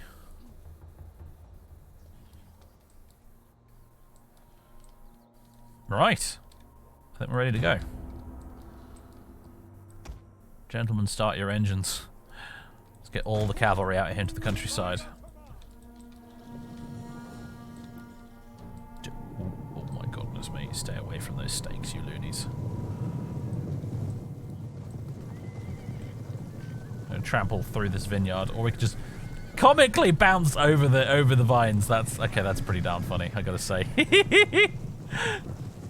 Very good, very good. What's this guy gonna do? Is he just gonna? Oh, he didn't quite go over. I was hoping he would like jump and then just levitate along all the way to the end, but no. Anyway, they're moving out, leaving the infantry to fend for themselves in the center here. And the Quadi are moving in. We got some arrow towers here and there as well, haven't we? Which will hopefully kill a few of them before they get captured. Seems like a lot of the Quadi army is actually Alemannic, judging by these units. Vitradorus. That would be their general, eh? An interesting banner. The man himself is probably in the middle of this mess here somewhere. Here comes the bulk of them in this way. Are we chucking some nice javelins down there at them? Looks like you were at some point maybe. They've managed to set some of the settlement on fire, which isn't great, but never mind. I'll have to spend money repairing that.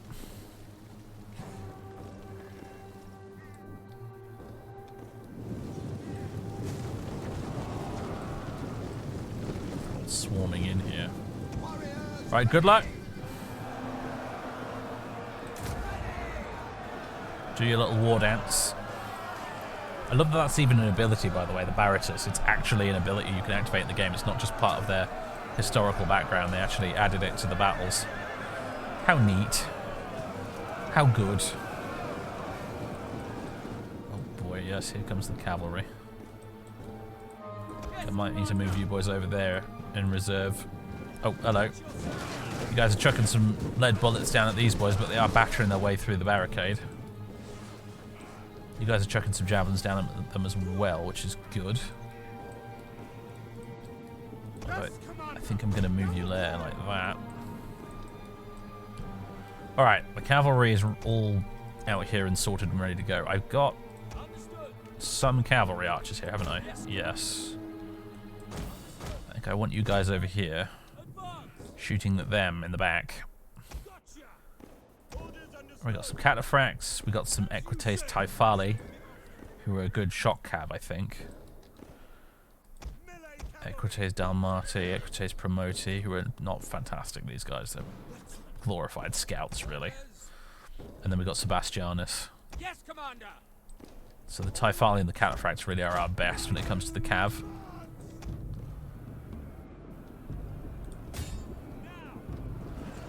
If you could just get some arrows into the middle of that mess there, that would be beautiful.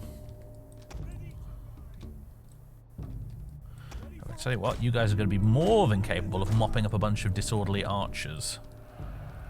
Well, they're sending cavalry up here through through the massive spikes, and yes, indeed, they have got a lot of their guys killed trying to do that.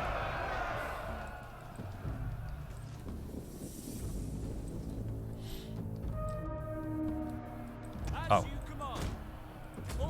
Skirmish mode, boys. Skirmish mode.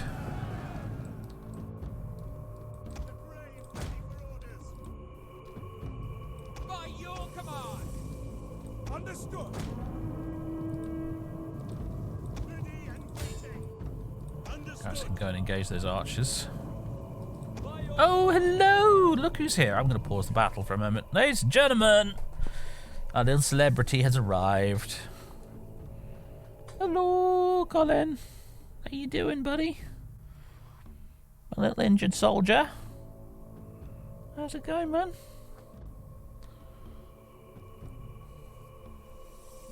Try if I hold you up for the people to see. They want to see you. Here he is, everyone. Here he is. Little injured fella. Let's come for a cuddle. Oh, there you go. There you go, buddy. You get settled in on my lap. Poor fella. You're still looking a little bit scruffy, aren't you? No matter. I'll give you a clean up again later. The trouble is really trying to locate where the little scratches and stuff are. I know where the big scratch is on the top of his head, but I think he might have a few other little ones that are hidden under his fur. His fur as well kind of feels a bit weird and uneven as well, because it's been sort of...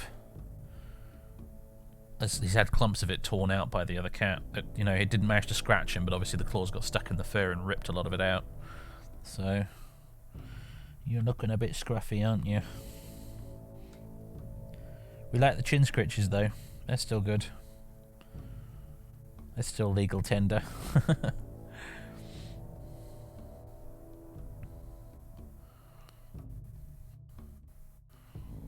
Oh, poor baby. Gotta stop fighting, man. When you see those horrible other cats, you gotta just run away, dude. Bravely run away. None of this territorial nonsense, my man. It's not good. It's not good for your health. I don't know why you kiddies can't just get along. You get along fine with next door's cat. You and next door's cat are best friends. So what is it you got against this other guy? Hmm? I don't know. Cats, man. Oh, fluff everywhere now.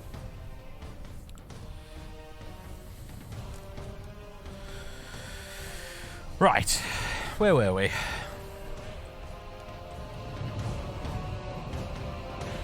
Ah, massacring some archers, that's what we're doing.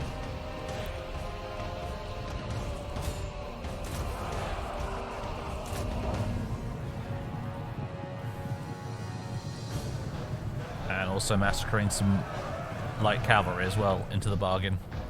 Love to see that. Okay, those archers are panicking and running away.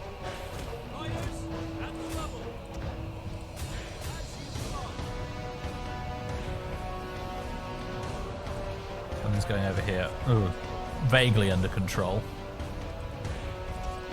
Right, you guys are all out of javelins. Let's get you over there. Same with you lot, really.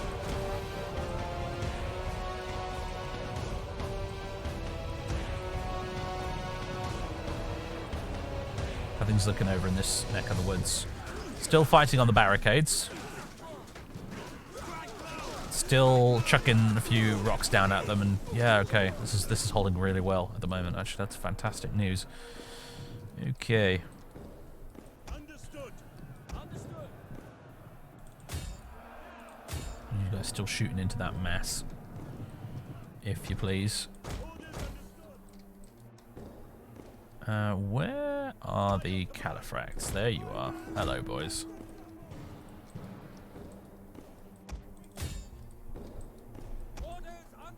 Oh, you guys give up. Don't bother chasing them all the way over there. That's silly. And kill these archers instead. Yeah, that's right. Try and run away.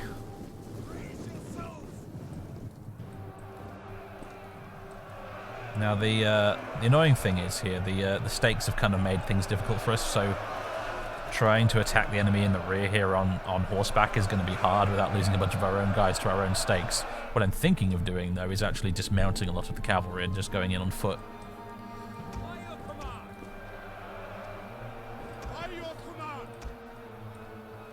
Let's see if we can move you guys over here.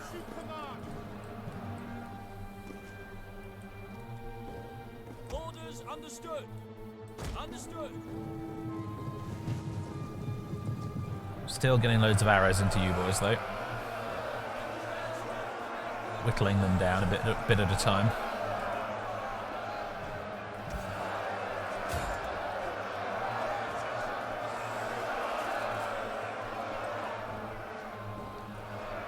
How are our Cornuti Seniores holding out? They're doing okay. They've taken quite a few casualties, but they're doing okay.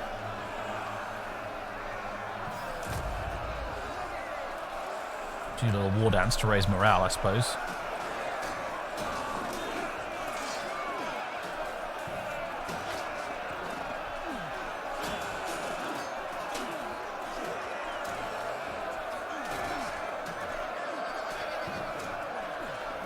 Sometimes you just got to sit there and admire the carnage.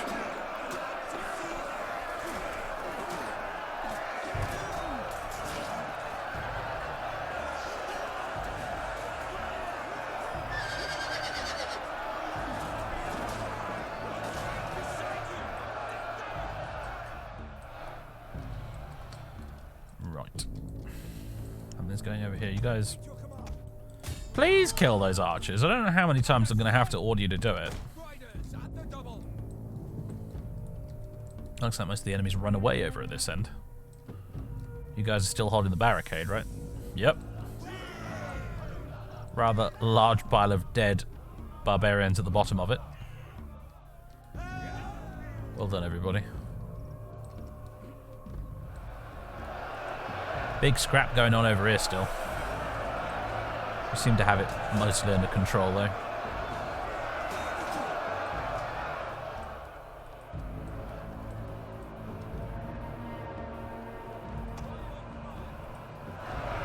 Continuing to just pelt these guys with arrows from a distance, aren't we?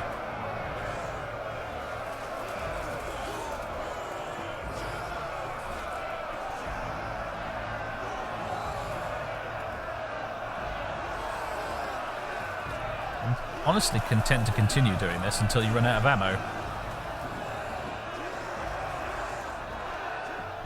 Unless it's worth redirecting you over here, maybe.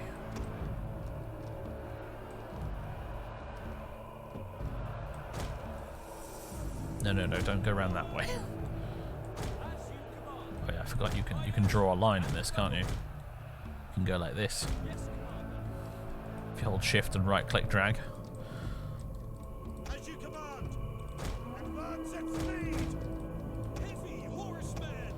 Alright, do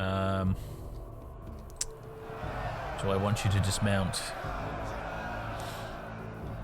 Can't quite decide. If we attack from this angle, we could actually get into them quite nicely, because all of the stakes have been trampled at this end.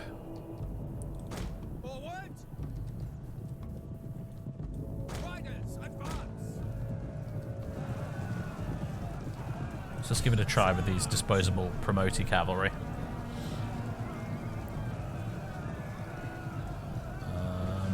Rapid advance. Go, go, go. Oof. Yes.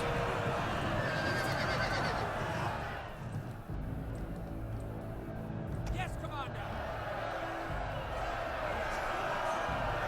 Wavering, shaken. They're not happy, but they're not breaking either. Oh, now some of them are breaking. Alright. Bring it back that way. We'll cycle charge it if we have to. You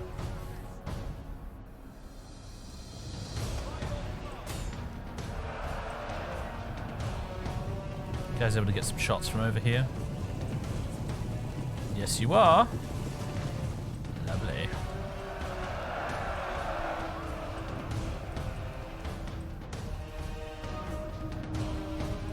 Oh, these guys have decided to come back. That's amusing. Once more into the breach then, dear friends.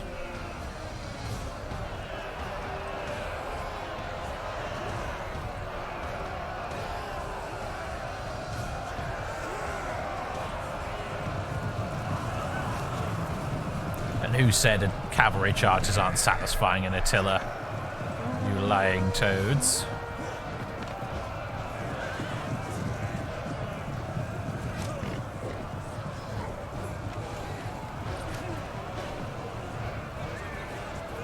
The stakes are no longer high, Penguin Conspiracy, yes. Oh, check it out. He's swinging the banner around and everything.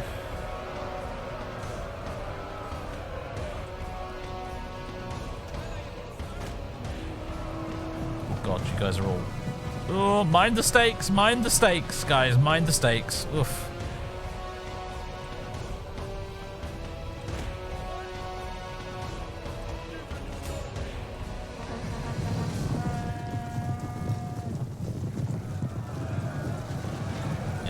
Straight into my other cavalry. Congratulations.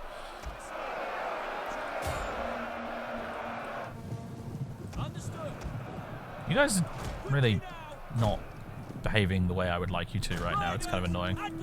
No, don't do whatever it is you're about to do. Jesus Christ, on a bicycle, you were that close to the stakes. Jesus. Fucking hell. It almost would have been worth dismounting you guys and just having you up here at the start of the battle, but never mind.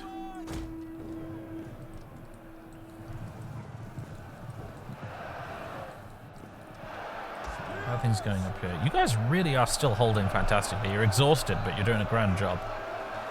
Of course, the enemy's also exhausted, really, so... Can we have you withdraw a little bit, and so we can send in the fresh guys?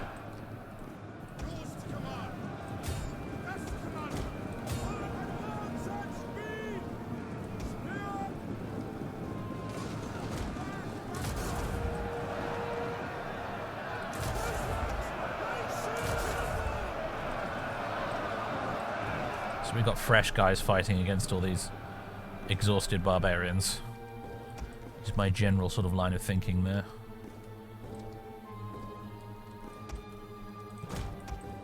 Meanwhile, you guys, how about you just go and murder them? The Equites Promotia. After bad-mouthing them at the start of the battle, these guys are doing a pretty decent job so far.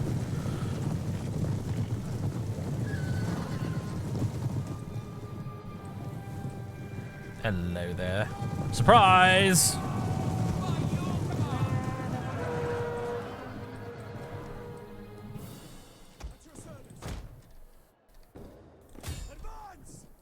You can attack them from the other side.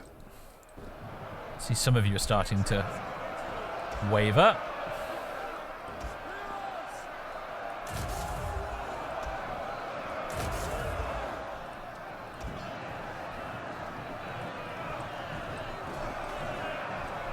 Let's close up the ranks.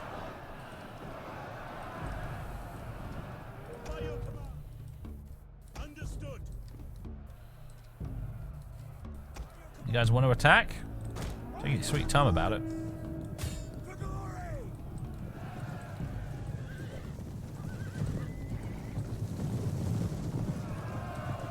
And skadoosh.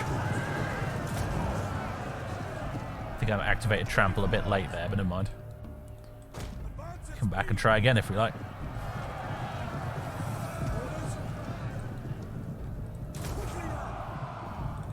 It was very abrupt the way they stopped there, wasn't it? Never mind. In you go. Oh, and they're routing anyway. Very good. How are things looking over here? Annoyingly, a lot of the stakes are still in place, so I can't really flank them as easily as I'd like with the cav, but hey, never mind.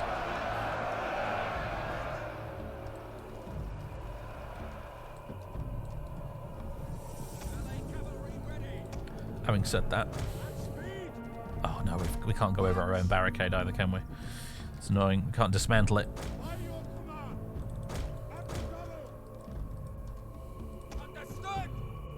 Let's take. Oh, they've all just spontaneously broken. Fantastic. That's that then. Time to just mop up.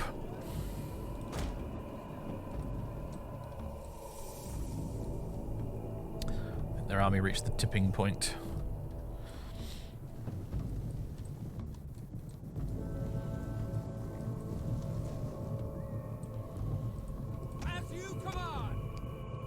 Yeah, don't worry about chasing those cavalry. You're not going to catch them.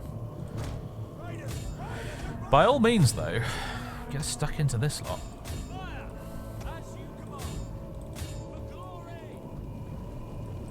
Yes, we've got you trapped, little gits. Thought you could take my city, could you?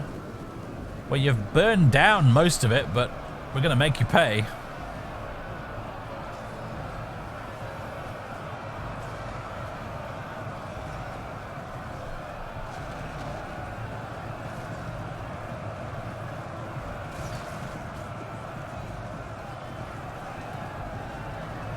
This is thumbnail material here, isn't it? Really, with the flames in the background and everything. It's all rather cinematic.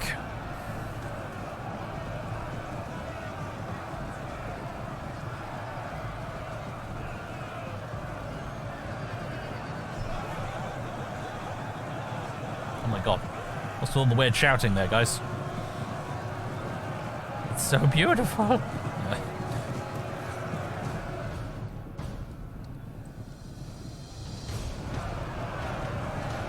Some of them left still in the middle of that mosh pit, but I think we're done here. Heroic victory. Not bad. How you doing, Puddin'? Just having a little scratch, aren't you? Let me get that for you. You've got a few little cuts down there, haven't you? Under your chin. Although I can't tell if those are actually from the fight or from you scratching a little bit too hard, you little idiot. Right, heroic victory. We'll take on warriors again because unit replenishment is important for the long term. But the Quadi have been smacked right in the bollocks as a result of attempting to take that town, which is great to see. The Bagaude are marching and running about the place. We'll have to deal with them eventually at some point, but right now we've got bigger problems, as I said. Saguntium has been sacked. Lindum has been sacked. Camalodunum has been sacked. Argenteratum was sacked. And Eboracum has been besieged. Rando's dead, though, and as is Macrian, as is Vitrodorus. And we have an imminent rebellion in Britannia Inferior as well, just to add to the mayhem over here in Britain. Welcome to the Thunderdome that is Britannia. We hunger for battle. We are somehow going to have to try and just hold on to Londinium, I suppose. Are any mercenaries we could hire? Bretonic chariots, you kidding? That's hilarious. Onagers, that's interesting. They're so expensive though. Upkeep's pretty low, but they're expensive. I don't know how useful they would actually be on the defense, frankly.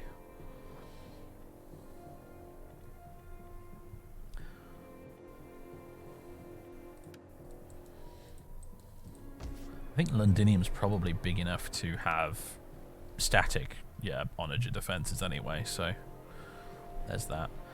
Oh, interesting, they have a unit of Milites Exploratores. So you can recruit, I can't find a good example to show you here, really, but you can recruit certain types of units, actually, that are sort of like scout miniature army units, in a way. Is there anybody here who could... Ah, here we go. They're these ones with the green unit cards and a little symbol on them. Now, I'm not totally 100% sure what the gameplay intent of these is, but they are very cheap. They have a lower body count, like 100 guys, as opposed to like 300 often. Like these Milites Preventores here. They have 150 men, as opposed to the standard 300 we get usually with most units. But they're cheap. Their stats are okay. And I think the idea is that you recruit these guys to sort of use as small harassing forces or something. Possibly to help you just deal with these Bagaude, really. Maybe that's what their chief job is supposed to be, just hunting Bagaude down. But that's an interesting little innovation they've included in the mod as well, being able to recruit these very small, cheap sort of scout units. We hunger for battle. Were chariots still a thing in this late period? Or is it just a meme unit? I feel like it might be just a meme unit, if I'm honest. I don't think... But I don't know. I don't know what the native Britain tribes were up to in this period. Maybe some of them were still using chariots. We hunger for battle.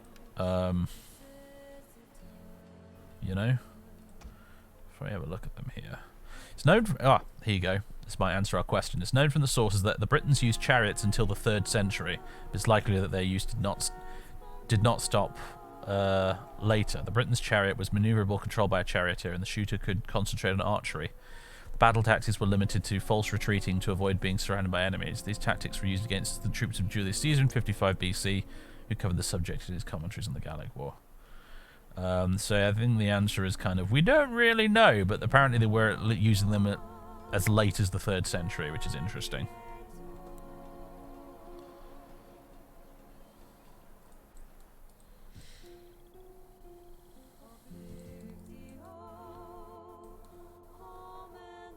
That is a good sort of ChatGPT question, that, isn't it? I tell you what, why don't we do that right now? I love asking ChatGPT history questions. It's always citation needed because you never know if it's going to get it actually correct because, you know, it's just ChatGPT.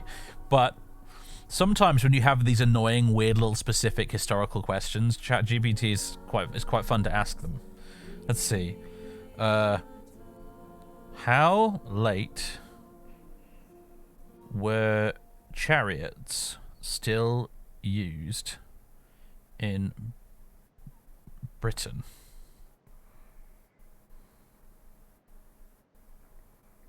Still used on the battlefield in, let's call it Roman Britain. It helps to be a bit more specific.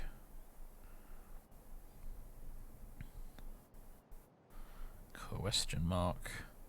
Go. Let's have a look. Chariots were used, according to ChatGPT, chariots were used in Roman Britain primarily by the native Britons rather than by the Romans themselves. The use of chariots and warfare in Britain gradually diminished following the Roman invasion in 43 AD. However, they remained in use, especially in parts of Wales and northern Britain, for some time after the Roman conquest. The exact period up to which they were used is a bit unclear, but it's generally believed that their use in battle had largely ceased by the end of the 1st century AD. This decline was due to several factors, including the Roman military's emphasis on heavy infantry tactics and the construction of Roman roads, which were not conducive to chariot warfare. Additionally, the Romanization of local tribes and the adoption of Roman military techniques is likely contributed to the decline in chariot use. By the 2nd century AD, chariots in Britain were more likely used for ceremonial purposes rather than as an effective tool in warfare. So, I'm gonna be honest with you, it sounds like the mercenary chariot unit is a bit of a meme unit. But it wouldn't be a total war game without at least 1 or 2 meme units, would it? So,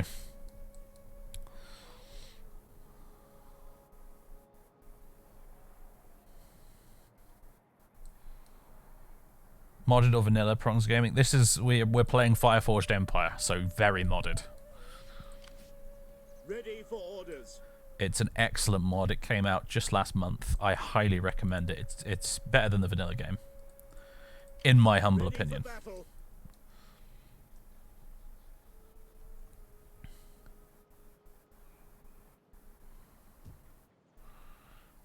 Okay. Commander. Oh, okay, this is hilarious. So he's just by himself in his one-man bodyguard thing here. His guys on his little band of heroes on foot that just held that one hill for that entire battle back there. Technically, he seems to have gotten the credit for winning the battle because it was him that was attacked. So, that's pretty funny. Oh, he's got the landowner trade. That's kind of nice, that is, actually. You would be much better off as a governor than a general, Chariotto.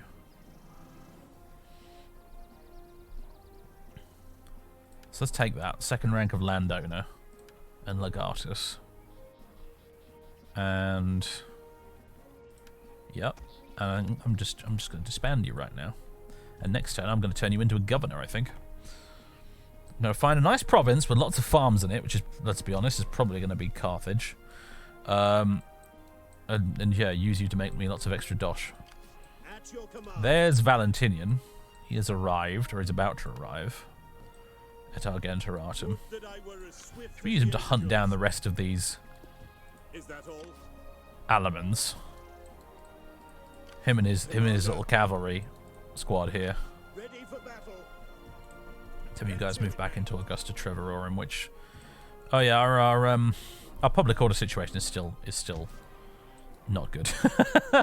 Public order is still very much in the toilet. I think I'm going to possibly demolish these workshops and replace them with a Capitol building. How are things in Londinium? Okay, Camalodunum has been trashed. I'm not even going to bother repairing it because the Saxons are going to come back and trash it next turn again anyway.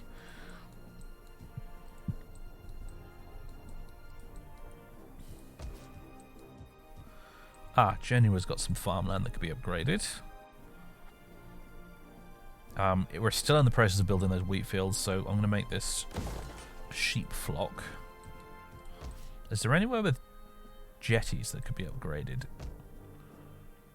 Because we like trade jetties. Oh, military jetties. Trade jetties are really nice. They make you loads of money. Loads of money. Oh, hello. You've got... Oh, yeah, you've got a promotion as well because you defended that place. Legatus and...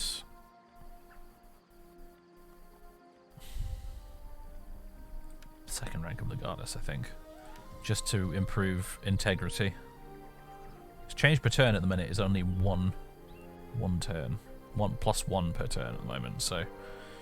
As I mentioned at the start, in this mod, maintaining your army's integrity is really important and difficult. I mean, right now, these guys here, Legio Ex Germana here, they're just standing there on the map doing basically bugger all, and they're losing integrity as they do it. Which wouldn't happen in the vanilla game. If you were stood there doing nothing in the vanilla game in friendly territory, you'd be probably gaining integrity. You're actually losing it in this mod, which means that you guys basically need to go kill something. So, I think I'm going to send you this way. We can't have you just standing around doing nothing, because otherwise integrity is going to go down. I'm going to have to decimate you, and we don't need that. Tech-wise, I think... What do I want? Hereditary service. Upkeep cost -10% for all melee infantry units across our entire empire. That's quite a savings. Buy Grabthar's hammer. What a savings. Right, what else do we want to do? It's alright, puss. It's only a police car. Or an ambulance or something. No need to panic. Oh, chin scratches. Chin scratches. Yeah. He's a cuddly cat right now.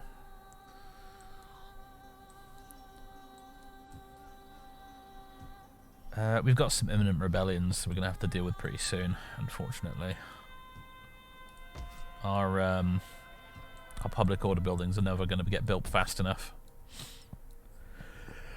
Excuse me. These fields we could upgrade to a sheep flock. This jetty, trade jetty.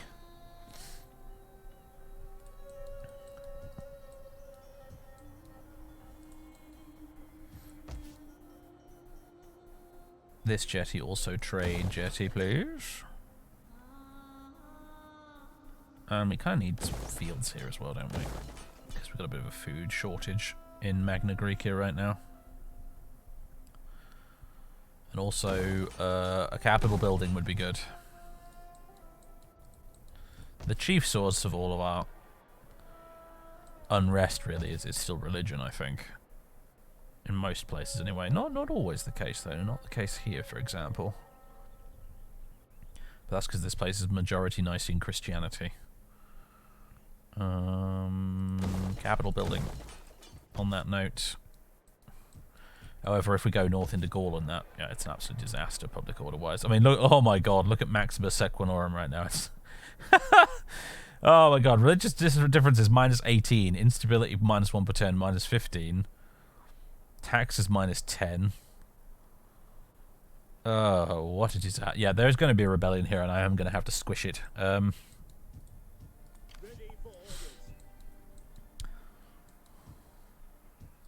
But speaking of squishing things, what's the time right now? We've still got a little bit of a way to go for the rest of the stream. Plenty of time for Valentinian to squish these Alemanni.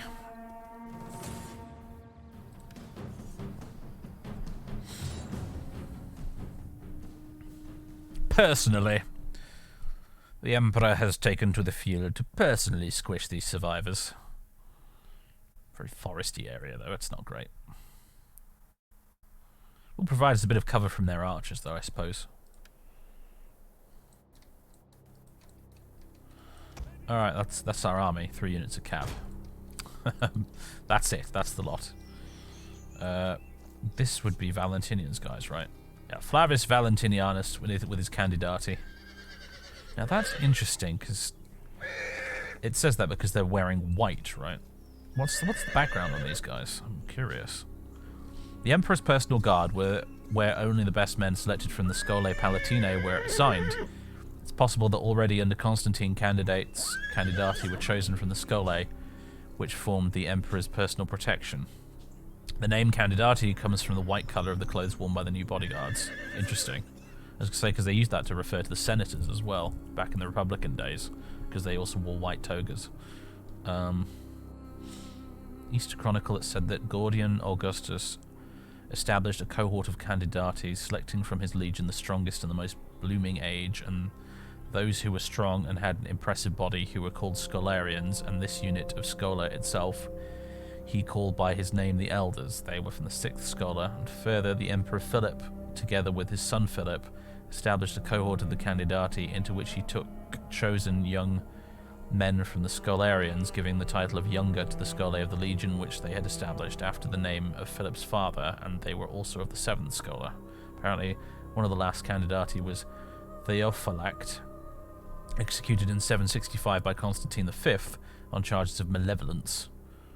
Theophanes dates this event to 757. Interesting. Being the Byzantine sort of period of Roman history. Cool. Anyway, they're probably pretty good, I have to imagine. We've also got Schola Gentilium. These guys here. And we've got some cataphracts. Good stuff. Let's go crush some Germans. Some perfidious Allemands.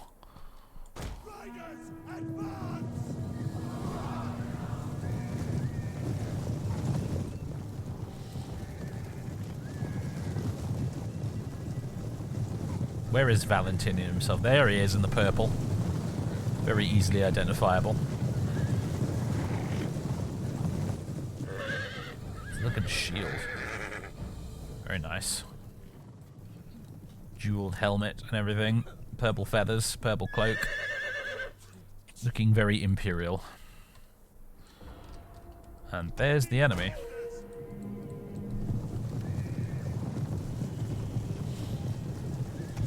What abilities has he got? Unbreakable. Trample. Loyalty of the 10th. That's a unique one. And Raised Banner. You guys got trample as well. Everybody's got trample. This is going to be brutal. It's going to be like the friggin'... Well, not quite as crazy as the Burgundians in Chivalry, but hey, it's going to be pretty devastating.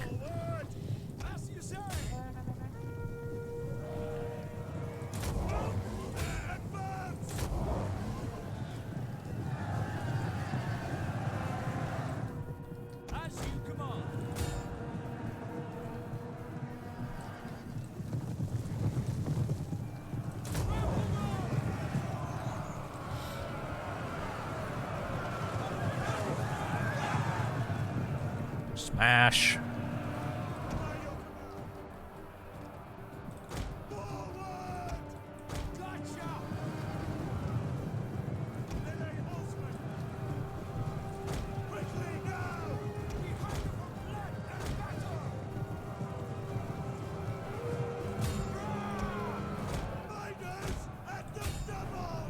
Set their general over there.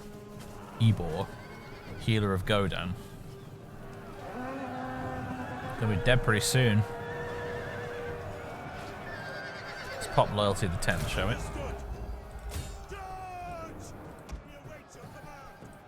Raise banner as well.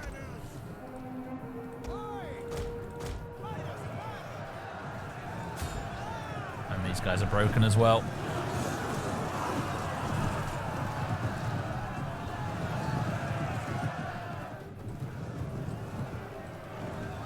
The battle is turning in our favor, it says. Yeah, you don't say.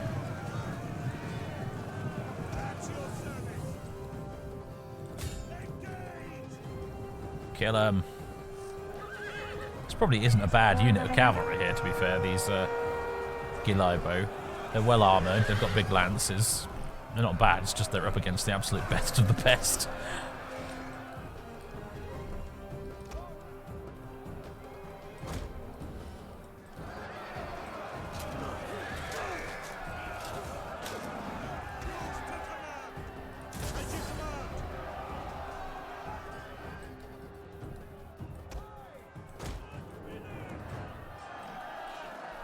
And as I said, I'm not super worried right now about Valentinian himself, because I think he's not scripted to die yet.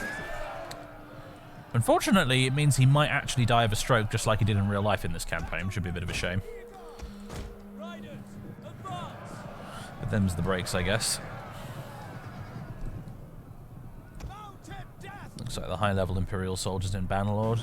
Yeah, I mean, the Imperial units in Bannerlord are pretty much based on late antiquity Roman stuff.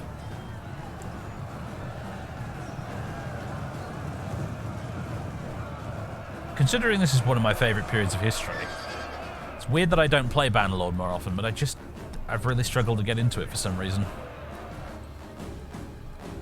I think I'd be more interested in Bannerlord when the really big mods for it start coming out. Because I don't really give a crap about Calradia, but if a big one of those big mods comes out which does like, you know, like a proper historical map of Europe and whatnot, that I actually would be interested in. I think there's one being made actually. It does exactly that. Can't remember what it's called. Happy late New Year. Good to see you, Rabid Saucer. Happy late New Year to you as well. And Valentinian gets to win a battle, gets some influence, and gets to rank up while he's about it as well. Fighter. Oh, cool. That's a nice trait to have. 2 ranks of Legatus, I think, which will help with integrity. Ready for battle. Commander. Can we recruit any agents? We can. Priest or a champion. Not a spy, though. Either would do, honestly. I think a priest could be handy. He's a curator. Scalaris. Also Scalaris. Either's good then. This guy's a bit younger though, so I guess we'll take him. Gaius Claudius Carbo. Ready, willing, and able. We'll get you to do a little bit of spying, and also probably some conversion of the local population to Christianity, because that's going to solve a lot of problems in the long run if we can do that. Ready for orders. And we'll move Valentinian over here so he doesn't get ambushed and jumped by any more marauding Germans. Meanwhile, Britannia is still a trash fire that I don't know how to solve. At your command. One more turn at least, and they will have a barracks of some sort over there in Londinium. We're getting virtually no money from this province right now. Oh dear.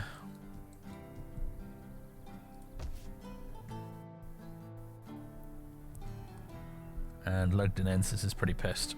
Yeah. I can't actually afford to build a capital building, that sucks. Yeah, we're gonna have a lot of rebellions popping off in the future, unfortunately.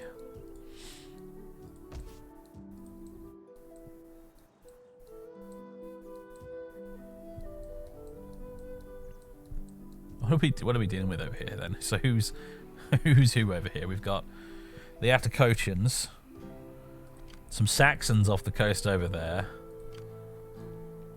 We got Picts, 2 stacks of them. We got some Abdanians, and Magnus Maximus, who is just hanging out off the coast of Wales right now, doing God knows what exactly. Interesting.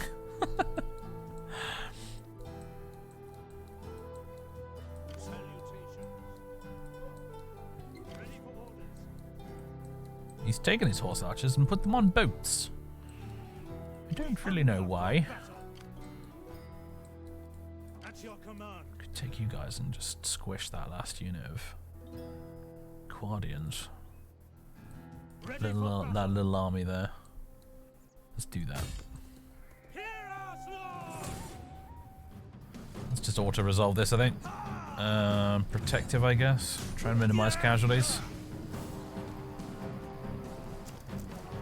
How's Colin? He's sat on my lap right now. He's still a bit battered and bruised, I'm afraid, from his fight. But he's healing up. I need to clean the wound on his head, though, after the stream's over. Not great news, I'm afraid, Colin. You're going to hate me for it, but it needs to be done, dude. It needs to be done. Commander. Fight with what? Another cat, unfortunately. At your command. I feel like he lost. I mean, I assume he lost, judging by the state he was in when he came back in. If he won the fight, gosh, I'd love to look at what kind of state the other guy was in. To get him to the vets, was that not needed? So far, I don't think it's been needed. Once I finally, when I went through the whole process of cleaning him up, it turned out it's nowhere near as bad as it looked. He came in, he looked absolutely battered, poor guy. He didn't even want to be touched. Like, I went out, reached out and touched his paw, and he just sort of, he was in shock a bit, I think, still. Behaviour-wise, he's been back to his usual self today. He's been marching up and down, complaining, actually, to all and sundry who will listen, at how unjust and unfair it is that we won't let him outside today. So that's what he's been mostly doing. Just marching around complaining. Haven't you, Colin? You've been whinging. But yeah. It's kind of sad, really, because he's got a great big wound up on the top of his head, like here. Pretty much right in the spot where he likes to be petted the most. It's a bit sad. You like forehead pets, don't you? You can't do that right now because it's painful. Anyway, he's had his dinner and his round of painkillers for the day. So, he's doing okay. I just, yeah, I'm going to get the salt water out and some cotton wool, and I'm going to clean it up a little bit more again, just to make sure it doesn't get infected.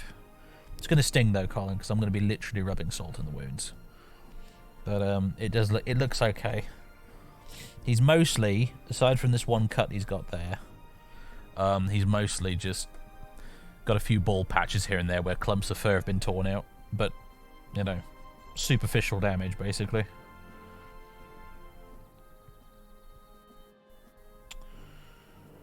Yes. You looked horrific when you came in there last night, Colin. You were like you were in such a state. Because obviously the cut had bled quite a lot and it had matted all of his fur, and he looked like a mess. But once we went through the process of cleaning you up and combing you and everything, it started to become clear that actually it wasn't as bad as it seemed. Thankfully.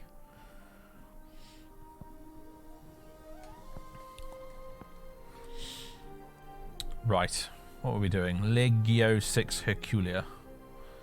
They've got some upgrades.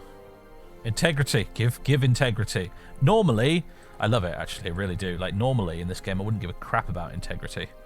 But now, I actually do. We hunger for battle. It's marvellous like that. I'm going to move you over here next to these guys so you can reinforce each other in case another stack of barbarians comes across the border. We've fought so far the Alemanni and defeated them. We've fought and defeated a stack of the Quadi. The Marcomanni, on the other hand, we've not seen hide nor hair of, which means they're probably going to come pouring over the border over in Upper Raetia or whatever this province... Raetia et Noricum, yeah.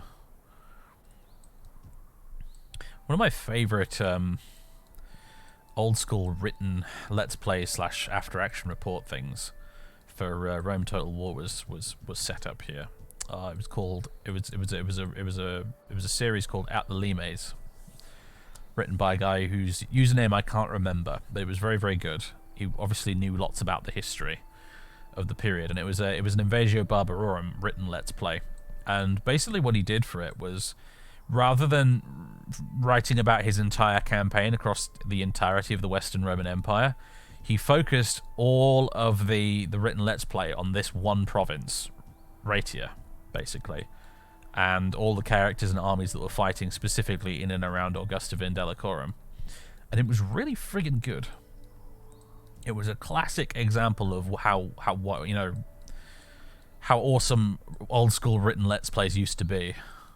I would put it up there with the old Dwarf Fortress Boat Murdered written Let's Play in terms of just how marvelous it was.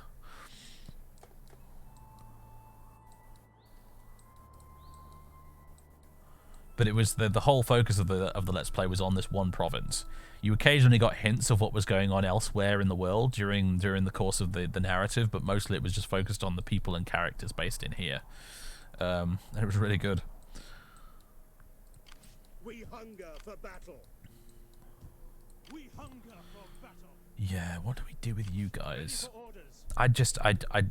I feel like we need to move you guys over to Britannia to try and stabilize things over there, but we're just going to leave ourselves wide open for the Franks if we do that.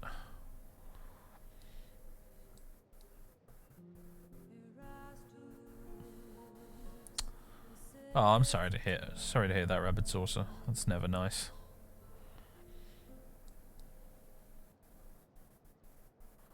In fact, she got into was almost 6 years ago, and with the skunk. Oh dear. Oh no. Oh no. Mandatory bath time after that, I think. What do you wish?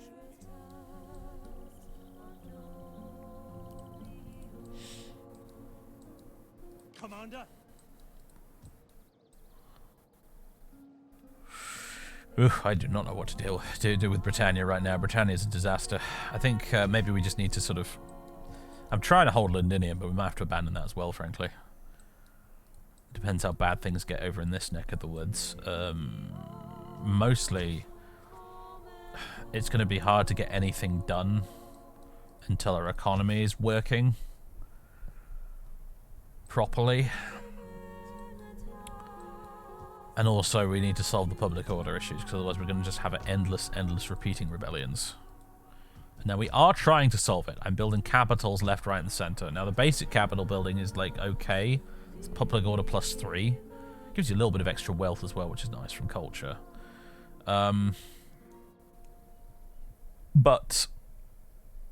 really what we want, actually, is the buildings you can get after it. So you can get statues, which are okay. You know, public order +5, whatever. But you also get the governor's house, which is food consumption -10, public order +9. And public order +3 provided in all adjacent provinces, so these fuckers can overlap. Gives you extra replenishment, bit of wealth, bit of garrison.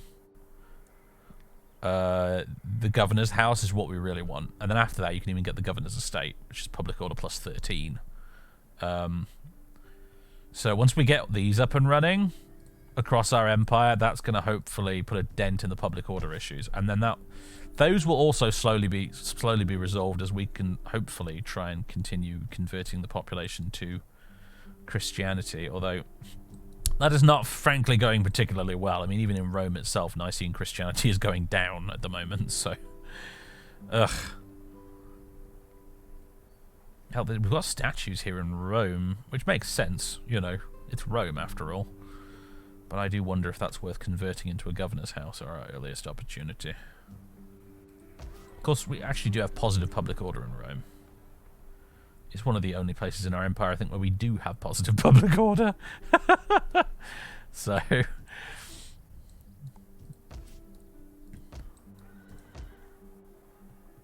oh gosh, yes, Sopiane's been absolutely trashed. I forgot about that. Well, we'll repair the wheat fields at least. The Vicus is still buggered. These will repair themselves, I think. If you leave them for enough turns, they will actually repair themselves, but it's probably worth repairing the farms right now, just to, you know, make sure the food situation doesn't get particularly, well, yeah, doesn't get too bad.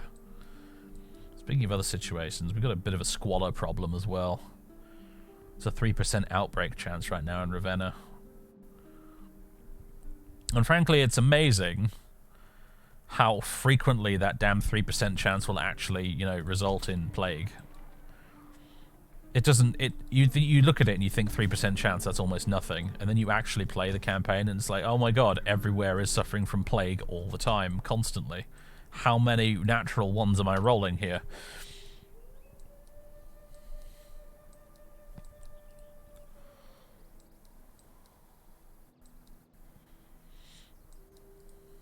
Ready for battle. Thing is, as bad as things look in Britain, I think they're actually going to get worse. Because I think there's a scripted rebellion in 380 AD. At least there is if you're playing as Maximus Magnus. I don't know if that still happens if you're not playing as him, but I guess we'd find out one way or the other if we were to continue playing any longer. However, ladies and gentlemen, I think I'm going to end the stream here because I think I've kind of showed you the ropes here. I've showed you a couple of turns of, well, a couple of very eventful turns as the Western Roman Empire trying to get started. I think largely we're doing okay actually, as the, you know, Western Roman Empire campaigns go. This one so far seems to be doing okay. Our economy isn't completely terrible. It's not great, but it's not completely terrible. I think Britannia is the only place where things have truly gotten out of control right now. But I've showed you some of Fireforged Empire. There is so much more to this mod. There is so much more to this mod. The Western Roman Empire is a great showcase of everything, I suppose. But if we head back to the main menu and just look at the factions again, there's so much. I could probably spend the next 5 years just playing this mod without getting bored. Honestly, you got the Western Romans, Eastern Romans. You've got Maximus and his British Gallic Roman Empire. All the Germans. I could spend like 2 weeks just playing as the Franks, let alone all of these other ones. You got the Alans, the Ostrogoths, the Vandals. I mean, the Vandals, what a fun campaign would that be? You know, migrating all the way from Eastern Europe all the way to North Africa. What a campaign that would be. Who doesn't love a migration campaign at the end of the day? And, you know, these guys are built for a migration campaign. You know? God, that'd be so much fun. The Visigoths and Ostrogoths as well, you know? It'd be fun to play as... which one's led by Ermanaric? Or is he not of... There was one quite famous Gothic king who actually fought the Huns before they were forced to move south. And he kind of managed to hold it together for a surprisingly long time. I don't know which faction he would be in, though, the Ostrogoths or the Visigoths. Not sure which. Probably the Ostrogoths, to be honest. But either of the Gothic factions would be obviously a riot to play as, because the Goths had a lot to do in this period of history, by gosh. They really got around, these guys. Then you've got the Oriental Kingdoms, you've got Armenia, which is obviously probably a very interesting choice. You've got the Sassanids, who, you know, are very overlooked, really, but they are the other big dog in this part of the world in this time period, you know. They had an ongoing Cold War with the Romans that lasted for an incredibly long time, with neither of them being able to conquer the other. And the Sassanid Empire pretty much existing in the first place is part of the reason why the Romans nearly bankrupted themselves by having to increase their military spending in order to keep up with these guys. So the Sassanids would obviously be a fantastic faction to play as well. I mean, if you like friggin', you know, cataphracts, like heavy cavalry, absolutely decked out in armor, these are your guys. At the end of the day, I don't know if they get elephants as well. They might do though. Then you got the Celts. If you want to take part in the trash fire that is Britannia at this point of the campaign, yeah, it'd be quite fun to play as the Picts or the Abdanians and just go nuts, just looting and rampaging up and down Britannia. Or indeed, you could play as the Saxons and try and colonize the place. And then you've got the Slavic factions in the back here. Again, I don't know a huge amount about these guys. They didn't really become relevant until the century after this one, really. 6th century, that kind of period, I think. Then you got the Jutes and the Geats as well. Then all the Saracens, Garamantians, Axum, Himyar, Lakhmids. And then you've got the Huns! The big ticket item. It is Attila Total War after all. Yeah, and you've got the Huns. Again, as I said, I've never actually played as the Huns in Attila, and I probably should one of these days. Because, initial challenge easy, you don't say.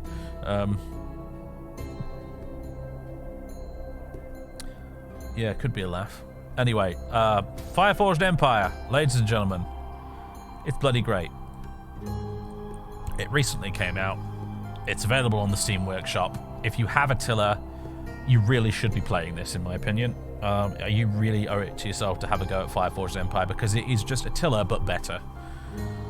I've been waiting for a mod like this to come along for Attila for a long time. There used to be Fall of the Eagles, which was kind of okay, but really it mostly just added some units and added a few little changes to the battle mechanics and stuff like that. It didn't do anything particularly ambitious on the campaign end of things. And there were some really janky sort of Frankenstein mod setups you could use for Attila, where you bolted several different mods together to try and create an overhaul for the game, but there was no sort of all-in-one, one-stop solution for if you wanted to play the vanilla Attila time period. And now we have this, so I'm pleased as punch about it, frankly. Yeah.